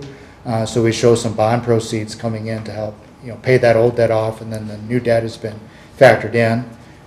There's a development agreement with Landmark where they're required to guarantee a certain amount of increment per year, which is based on their share of debt service for projects that were financed several years ago. And so this is the projected shortfall payment that is, would be made under the agreement based on the value that they've constructed to date. So those are all the main revenue sources for TID 5. Then we start in the yellow column all the debt service issues that are attributed to TID 6. So there's the part of the 2006, 2008, and 2012 issues. And then going on to page 4 is the remaining debt service, the 2012B, and a 2014 issue, which you'll notice the 2012B issue is a large $1 million principal payment that's due in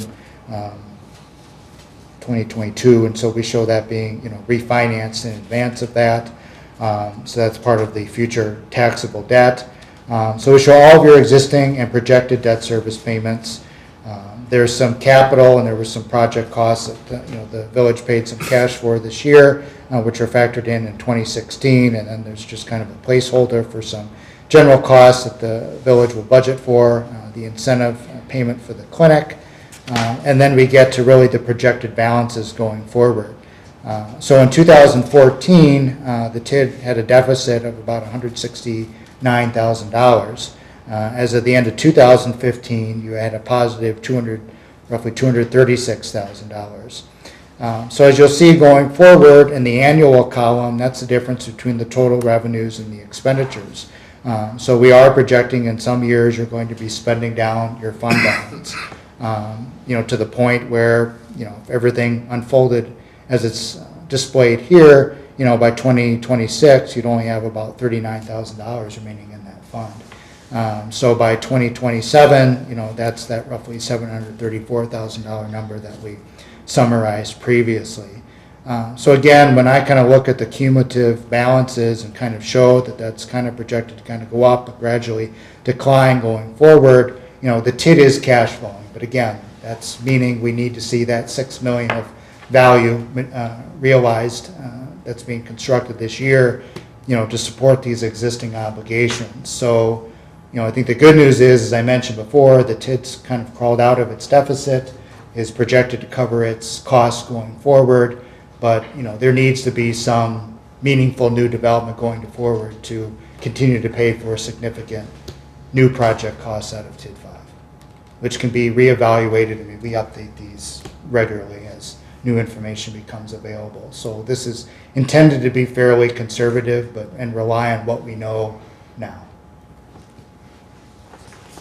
So theoretically, just to follow up, just so I'm clear, and I think theoretically, all things being equal, for 2015, you're showing a positive $235,000. Yes, And yes. 2026, you're showing $38,000. So theoretically, just all things being equal, we spend the $235 this year on the project. So then 2026, we would be negative $200,000, and that would have to be paid for by the general levy. Right, and you would because you would go any year, once you start. Any attempt to go negative, it has to be paid for Right, by the because, levy. right. Okay, all right, thanks. Yeah, because if you look at that annual column, I mean, if you didn't have the fund balance, that essentially shows the amount that you need to be covering by the levy By the on levy. an annual basis. Okay. So TID 6, that projection is shown on page 5. It's just the projected increment going forward, just based on the existing increment value that's been certified in the TID. As of 1/1/2016, there's about $1,280,000 in increment value that's projected to generate a little over $29,000 per year in increment value. So if we look at the cash flow projection on TID 6, on page 6, this kind of shows kind of where the TID stands now, and really the impact of taking out the debt going forward. As of the end of 2015, based on your audited financial statements, TID 6 had a deficit of $200,376. That's basically money that's been advanced to it from other funds of the village.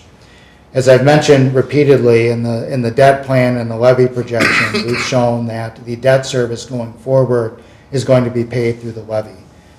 And any other costs that the village, may charge to this TID district, in this cash flow, we show the impact of essentially not charging any other cost to TID 6 after 2016. And what that shows, if there's no additional development in TID 6, that $200,000 deficit that you had as of the end of 2015, you could essentially have that repaid over the remaining life of the TIF district.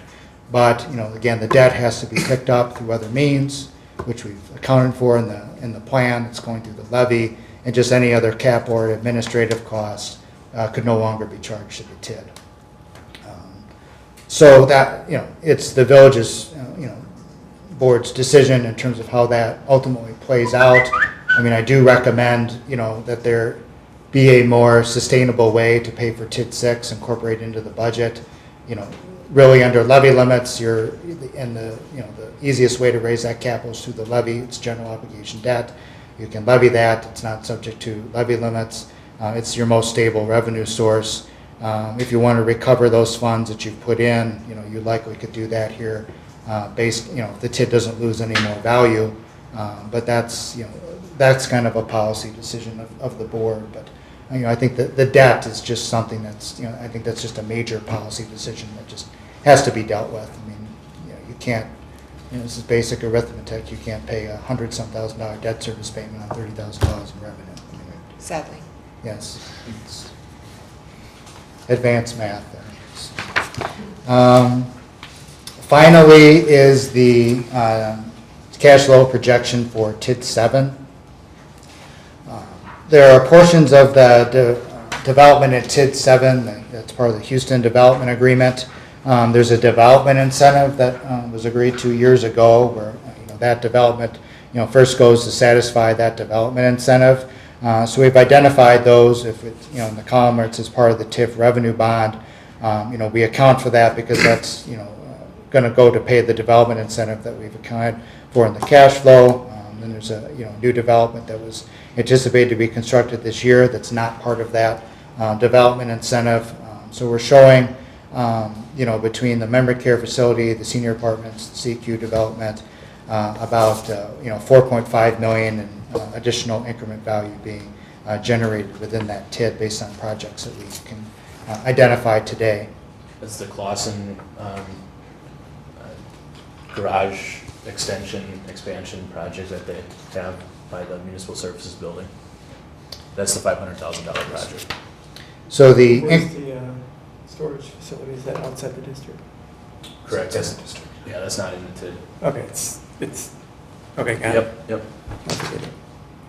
So the increment projection is on page 8 for TID 7, kind of factoring in that estimated $4.5 million of additional value. We're estimated to see about $400,000 in increment if that new value is realized. Then the cash flow projection for TID 7 is on page 9. And this kind of takes into account your fund balance as of the end of 2015. The fund balance in TID 7 has been spent down over the last couple of years. So you had about $700 as the positive fund balance in TID 7 as of the end of 2015. This factors in the proposed debt restructuring for the TID 7 debt that was part of the proposed 2017 issue. That was really to stretch out some of the 2009 debt over the remaining life of the TIF district. So while you're extending the life of the debt and incurring some added interest expense in order to do that, the trade-off is the TID cash flow can more, it's to have the TID be able to actually afford the payments. I mean, your option is to levy for that debt service, but I think we're trying to come up with a debt structure that the TID 7 could support. So projected if all of your costs for 2016 are incurred based on what we've estimated here, it's projected to have a deficit in 2017 for TID 7, but that immediately gets recovered in 2018 going forward. And so it's I think there's an opportunity to kind of restructure the debt just to take into account the fact that those the fund balance for TID 7 has been drawn down over the past 2 years. All of these models, you don't have extensions in them, correct? I mean, we've Correct. talked about extensions and what ifs throughout Correct. the year, but right now, you have it ending on the normal date. Correct. Yep. So then to kind of summarize and kind of bring this back all kind of together, I'll just kind of direct your attention back to attachment number 1 and kind of the first page in that spreadsheet. And this is, kind of encompasses really everything we just went through. So it shows, that your projected total levy going forward on the top, for the general fund, the street tree, the capital projects, and debt service.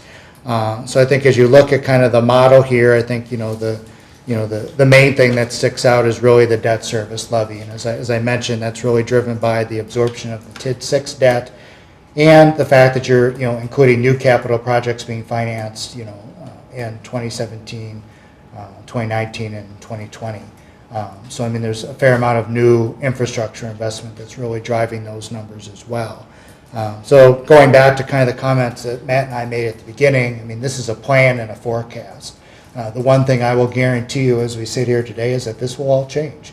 I'm quite confident in that. So, it's intended to kind of be a forecast and kind of a snapshot and really kind of show the impact of doing all of these initiatives that we've been talking about, kind of continued funding of your general fund. At this point in time, there's no new staffing positions that have been factored into the model as of yet. And we've shown, financing of capital improvement projects to a good extent as well. So it shows that, again, with just 1.5% growth in your value, that total levy increase per year is kind of averaging out at about 5% per year over the life of the model, if all of this actually was funded. So we show what the annual village taxes would be on a $250,000 home in terms of how that would change from where you're at in 2016 going forward. We average about $40 impact to the village's portion of the tax rate if this was implemented exactly how it is. One other page that we would need to add in the future, we believe it was last meeting, the board approved MSA doing some maintenance inspections for Bonnie Road, for Municipal Services Building and Village Hall. We'd want to incorporate a schedule for that maintenance into here in the future. So that would be an addition. Yeah, so I think thanks, Matt. I think that's kind of a good summary. I realize this is a lot to absorb, but this is really kind of the starting point of the model. So really our intention this evening was to present it, certainly give you time to review it, and then we'll incorporate adjustments as we go forward. And I think we have a meeting scheduled in September to come back. September 19th. That sounds right. To come back and kind of present updates to the model. So, I'm happy to answer questions that you have now. Sorry, I realize there's a lot to go through, but trying to kind of give you an overview so you have something to, and I think the executive summary kind of summarizes a lot of the key components. Any questions? Thank you. Thanks for your time. Appreciate it. It'd be great going forward for the village to have this tool. At least a 5-year outlook of budgets to help everyone plan for what's coming up. Okay. Item next, discuss and consider providing general direction and guidelines for 2017 budget. So Finance passed a recommendation to draft a budget, direct staff to draft a budget that does not increase the current tax rate. Because of the equalized value increase, we're in the beautiful position to have a little extra money, but not raise taxes, which it's like a blue moon, I think. Yeah. It doesn't happen very often. So that was the recommendation from Or at least to see a draft budget that reflects that, and we can go from there. So I have some other specific, or some other kind of just high-level things to discuss for 2017. I guess going back to this year, the current mill rate is $5.65 per thousand. That's currently the third lowest in Dane County out of 26 cities and villages. Shorewood Hills and Rockdale are the two that are lower than Cottage Grove. As mentioned, the equalized value increased this year by $48 million. That's an 8% increase. We have approximately $660,000 in levy room, meaning we could increase the village's levy by $660,000. That's certainly not what's being proposed, but it's good to know what is available. The village has an unrestricted reserve fund of approximately $900,000. That's based on the 2015 audit. Looking at how the current year is going, we should, come in at or under budget, which should mean we should stay roughly at the 26% of reserves to expenditures. The policy is between 20 and 30%. And given the rest of the budget discussion, I certainly wouldn't recommend that we use cash to balance the budget given the current circumstances. As Greg mentioned, there aren't any new full-time staff projected in the 2017 budget. In discussions with Chief Labor, I do know he's at least going to have discussion with the LEC on potentially adding one officer, but that's not in the projected budget at the moment. Then some other specifics, topics for discussion during this year's budget cycle. We haven't had, I believe since 2008, a comprehensive revaluation of assessment of property in the village. Generally, the recommendation is to do that every 5 to 6 years. This has been discussed with the board many years in the past, and because the village has been well within, and we still are well within the ratio of between 95% and 105% equalized value to assessed value ratio. It just hasn't been priority going forward, but the further you get away from the 5 to 6 year time frame, if the revaluation's done and properties values are a little bit out of whack, it might not, look very good. So that's why it's the best practice to try to do it if you can every 5 to 6 years. It is expensive, that's why it has been pushed off. We're projecting that to potentially be a $90,000 cost. I've discussed with MSA a facility planning and needs assessment for village-owned properties, mainly the Village Hall, Municipal Services Building and its unfinished space, the 3 acres surrounding that building, as well as Bonnie Road. And I was looking at a 20-year outlook that would project, staffing needs and really just a comprehensive facility plan for the village. And I do have an updated cost on that. We're looking at about $25,000, not $30,000.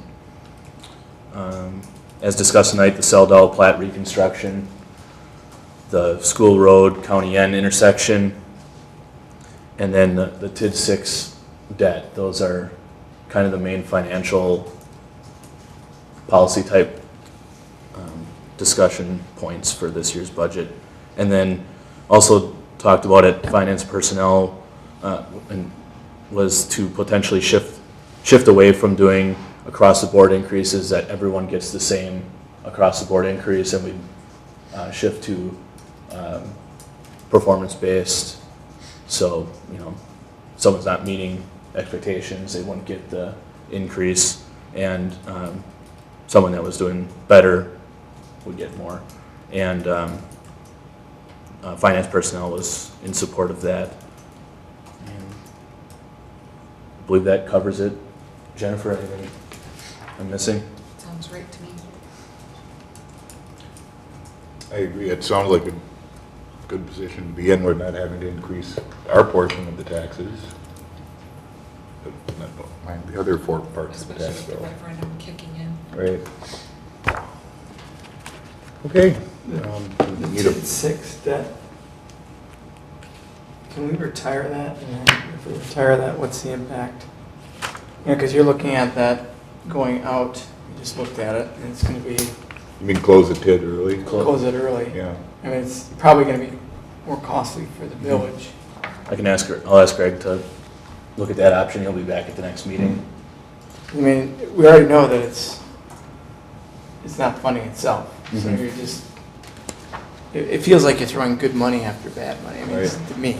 You gotta pay for it anyway. So, But you gotta pay for it anyway. so yeah, to get it out of Order our, over a little time. Rip the Band-Aid off altogether. just rip the Band-Aid. Yeah. Yeah, that's the question, and how does that look for the village? The other thing I'd want to consider in the village properties is, in this plan is, what about, development of those properties? Does it make sense, for those properties at 3 acres that you referred to by the municipal building, or not? I don't know. Yeah, I would think the plan would provide options.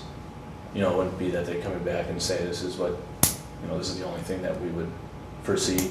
I think they provide a lot of different options for that, so.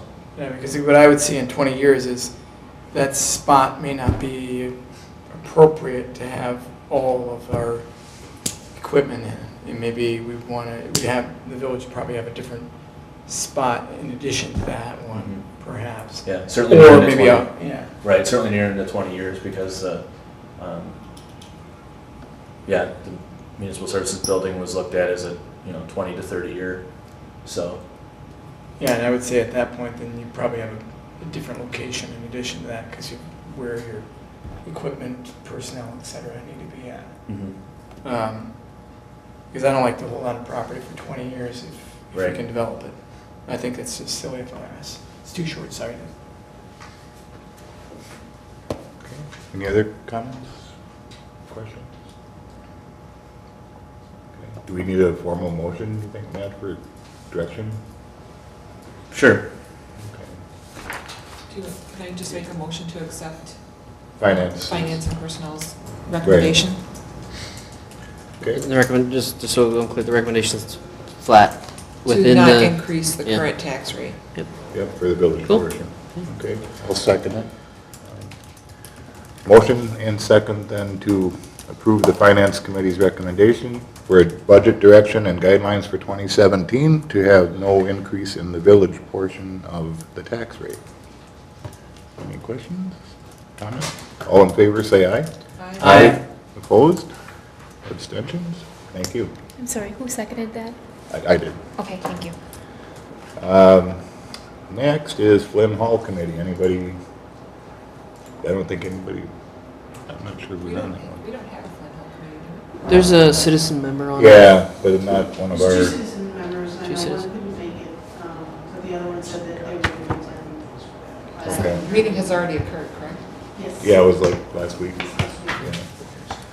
Okay, Parks, Rec, and Forestry. Okay. So 95% of the ash trees have been treated. What's remaining is South Lawn and Oak Street, and I believe, did he leave? No. It's finally his moment. It's your time, Sean. Sean asked the committee if we thought maybe a little video on how these trees are being treated would be interesting for the board to see, and we thought maybe it would. So I think he's putting that together. Are you putting the video together, Sean? Yes. That might be also interesting to property owners that have ash trees on their. Yeah, well, and you might not know what James is out there doing, so that would be a interesting. And then trees are labeled, I know that. So.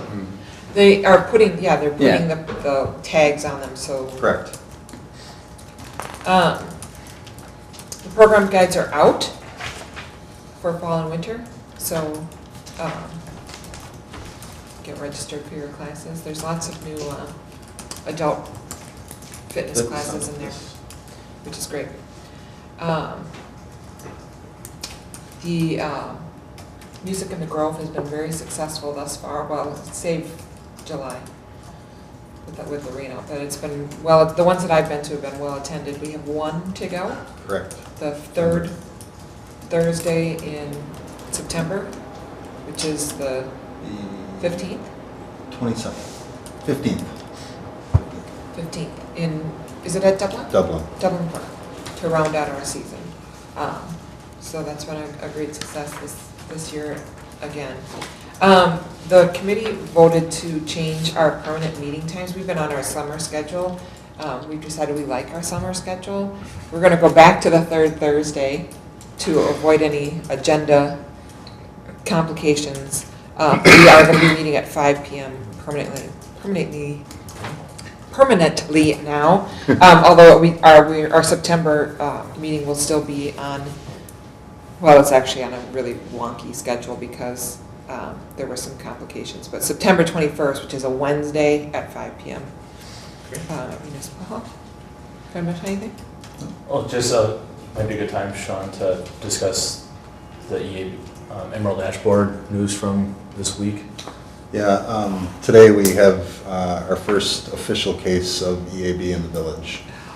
There's got a phone call this morning from a resident of West Oak Street. They were pretty sure, based on YouTube stuff, that they had it, so James and I went out and looked and had all the signs, all the exit holes, woodpecker damage. So we actually took a branch off and removed some of the bark, and there's a lot of larvae in there, so it's official that it has hit the village. And Oak Street is one of the areas that has not been treated yet, correct? Part of it, but this is not a terrace tree, this is a private tree. Okay. So, yeah. So that, we did report that to the DNR. That will end up going to the Department of Consumer Protection, so just wanted you guys to hear it first. Chances are is that with the amount of infestation in that particular tree, that has probably been like that for a couple of years, and often you don't really get a chance to see that stuff until it's too late. So, you know, we're going to progress with our treatments of our terrace trees, but I think moving forward, we're probably going to have to come up with some policy on what we're going to do with non-village trees. There are some things where other communities do some things where it's just drive-by site where you kind of require the homeowner to remove those trees. So that one is actually going to come down this week, and we're going to get it ground up and out of there. And do you have any updates on Griff's? When we had our meeting, the polls were in and set for Griff Haas's Eagle Scout project. Still the same. We're still dealing with weather down there. Okay. It's kind of wet. Okay. Good. So just so you know, you will see that EAB has become a little bit of a less hot button item, but you may see something pop out there through the news that the village is official as to have So that. if a resident has a question about one of the trees on their properties, can they contact the village, or is Absolutely. there a better recommendation, or a better path to go? No, Go through you first? we don't, yeah, we would certainly like to help out any way we can. So They for should sure. get the tree treated for free or for a fee, or? We won't treat them, Okay. but they would have to go with a contractor to do that. Okay. We certainly have several that we can recommend. They can help them. Cool, thank you. Yep. All right. And James has received some training, a lot of training on Yes. it, so he's very knowledgeable. The problem is once a tree is to this extent, it's likely been infected for 2 years Mhm. at this point. So that's why it's likely to be elsewhere Yeah. as well. That's, yeah, it's here. Okay. All right. Reports from village officers. Troy? Report. Okay. Kyle is absent and excused. Alex? No report. Okay. Jennifer? Kids are back to school this week, so watch for them running in and out of traffic. And fall sports are well on their way. Football, I think they're 50-50. Yeah, they got trounced against They- Wanakee. We don't want to, we don't discuss the losses. Okay. So good luck to all those athletes, and a great school year. All right. Harvey's absent and excused. John, anything? No, we already talked a little bit about the EMS. Joint fire is this Wednesday because we skipped August due to summer, so Okay. that's. All right, our village attorney's not here. I've had only one thing. Mike Hackle, who is on Public Works, Public Works and Properties. is also willing to serve on Utility Commission. Did we publicize that we were looking for somebody? I don't think so. I mean, we just needed to find somebody because we have one person leaving, and so somebody else has to be the chair, and Yeah. So And then- just, Mike's already on a committee. I mean, Yeah. if there's another resident that would like an opportunity, and if they don't know that it's open, I mean, I don't know, what do we normally do? Do we put it on the website, or? It's up to the village president to Okay. nominate, so. I just wanted to get it filled, but, if you're comfortable with it, yeah, I know we've talked about it before, getting more people involved. sure. Jennifer's generally been, I mean, different, obviously, depending on who the president is, but if they have someone in mind or that they know of, they recommend the nomination. If they're unsure, then we've posted things on website or in the paper to try to see if anyone's interested. There's a few longtime committee members on that as well that I think would be good options for the chair. And so that's definitely one of the agenda items for the next meeting in September. So, to pick a new chair. So I guess I'd make the motion to offer Mike the appointment to the Utility Commission, if there's no objection. Second. Okay. Motion and a second to appoint Mike Hackle to the Utility Commission. Any comments, questions? All in favor, say aye. Aye. Opposed? Abstentions? Okay, thank you. Lee is not here. Matt, anything else? Yeah, I have actually a list of things. Clark Corp, who leases space in the Municipal Services Building, they have an option to extend the lease for 1 more year, provided they give 60-day notice, and they've given about 90-day notice now that they are planning to lease for 1 more year. We are shooting for a website launch of September 6th, so next Monday? Tuesday? Next Tuesday. Yeah.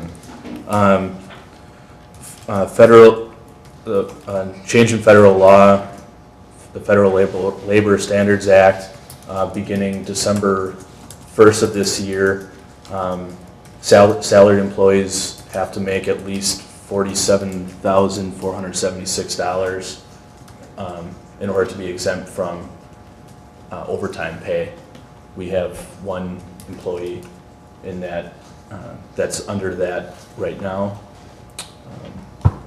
So we also, Sean mentioned the EAB.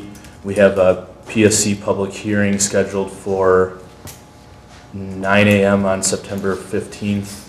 That's for the water rate case. And people can come here. People can come here. Yeah. They can. Can they call in directly from remote, or they have to come here to be bridged into the audio for that? I know there's a live feed to watch it live. There's like a webinar type broadcast of the meeting. I believe there's a call-in number as well. Do we post that information on our website? Yeah, it'll be Or in the paper? posted all over. Okay. Yeah. Are they going to make a decision right that same day then, or do they get? I mean, the notice, they've already kind of made the rate case, and it's the procedural public hearing to answer questions and all of that, and they'll kind of summarize all of that. That'll come back to the board for the September 19th. That would be the acceptance of rates, but it was very close to what the utility had already reviewed and the board had reviewed. So, but some small adjustments since it was submitted such a long time ago. We submitted this last fall. So, and then Gaston Road, we have the permit from the town for the right of way. That's been paid, and the project is in the bidding process right now that MSA is overseeing, and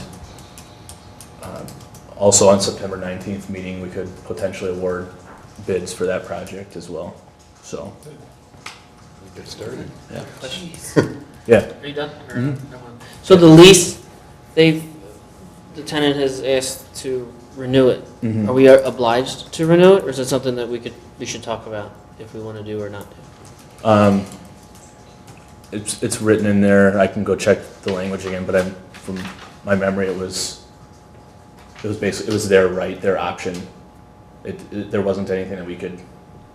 We agreed to, if they gave us such and such notice, they could extend it through next year. Okay. We're not using that space anyway, it's revenue that we can contribute. It's revenue, right? Or we could use the space. I'm just, if we had the option, I didn't know if it was Yeah. worth So discussing, or language we're is just pretty- going to auto renew it. I it know was we pretty hate clear, auto renew right. contracts, although this is revenue. This is the other way around.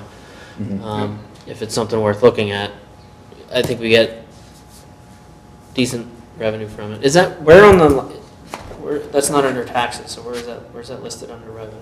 Where would that fall under? It's under the general fund, it's called rental income. Okay, so it's not in the big summary. It's in the detail That's- sheet. that's Yep. summarized. Yep. Okay. Okay. All right. Anything else? No. Okay. Aaron? Report. Okay. Chief? Anything? Nothing. That's a good thing. All right. Communications and miscellaneous business, consider approval of vouchers. Motion to approve the vouchers as presented. Okay. I'll second it. Go ahead. Motion and second to approve. Any comments, questions on vouchers? I have two. Okay. Under, and the police chief is here, so page 3, there's a canine expenses. I thought there was a donation fund that the canine expenses came from, or does that come There in is. general? But, the invoices are paid through the village, and then the canine fund reimburses the village. Okay. And under Andrew Day, there was a license. Is that for the Adobe Creative Cloud software? Is that a license renewal? Because I thought we funded it last year out of the cable fund. And is there a license renewal, or is this a new? Oh, it's a subscription-based software, so that has to be paid for every year. So every year we're going to see the $600. Okay. Okay. And then my last question was for Matt. ICMA conference. You want to Yep. tell us a little bit about that? What was that? And Yeah, how does that benefit the It's a village? International City Management Association conference. It's essentially the national city management conference. It's in Kansas City, and planning to take the Public Works general vehicle, drive down there instead of plane ticket, and just a lot of good speakers and seminars and classes and that sort of thing. So. And I believe that's part of the general budget too, right? It's already. Yeah, it's part of my training. Because you didn't cut, right, it's part of your training budget, because similar, I was just kind of thinking, we approached the board for approval for the dementia training, but this training is just all kind of built into your budget. Professional development Yep. stuff. Okay. Yeah, within the budget, if budgeted, I generally go to two in-state conferences and then this one national one. Okay. That's all I have. All right. Motion and a second then to approve the vouchers. All in favor, say aye. Aye. Opposed? Abstentions? Okay, motion passes. Correspondence, anything good in the mail? I don't have anything. Awesome. Future agenda items, anybody? I know we talked about tabling the fire hydrant thing to the 19th. EMS. EMS. fees, Or, yeah, the EMS EMS fees. fees, if they have anything If at they that come point. up. And the, A lot of things coming back. the EMS survey. Oh, the EMS survey, Couldn't think of yeah. anything, yeah, Okay. survey. And I then think Lee had Danecom on his list for when Oh, he got back. okay. I think it was gonna, I think that was slotted for September 19th. Okay. We also have Ken Herman with Dollars Investment coming to give us an update Okay. prior to budget season. Elders update, anything else? In the, I guess between now, maybe the end of the year, can we get an update from, is it Rota Bush for the TID 5 properties, anything that they're working on? For marketing, any changes we may want to, Oh, for, maybe sure. for what they're doing, I mean, Yeah, it's critical, obviously, to continue to keep an eye on that property, and there are Right. guys that we're paying to oversee it, so, Mhm. see what they've been up to. All right. Maybe not next meeting, it's fall, so, Yeah, something to think about. okay. Anything else? Okay. All right, item 12. At this time, I'll make the motion that the Village of Cottage Grove Village Board will enter into closed session pursuant to Wisconsin State Statute 1985, Parent 1, Parent C, considering employment, promotion, compensation, or performance evaluation data of any public employee over which the governmental body has jurisdiction or exercises responsibility, recreation supervisor. Second. Second, okay, we'll have to roll call vote, Troy? Aye. Aye, Alex? Aye. Jennifer? Aye. John? Aye. Okay, closed session.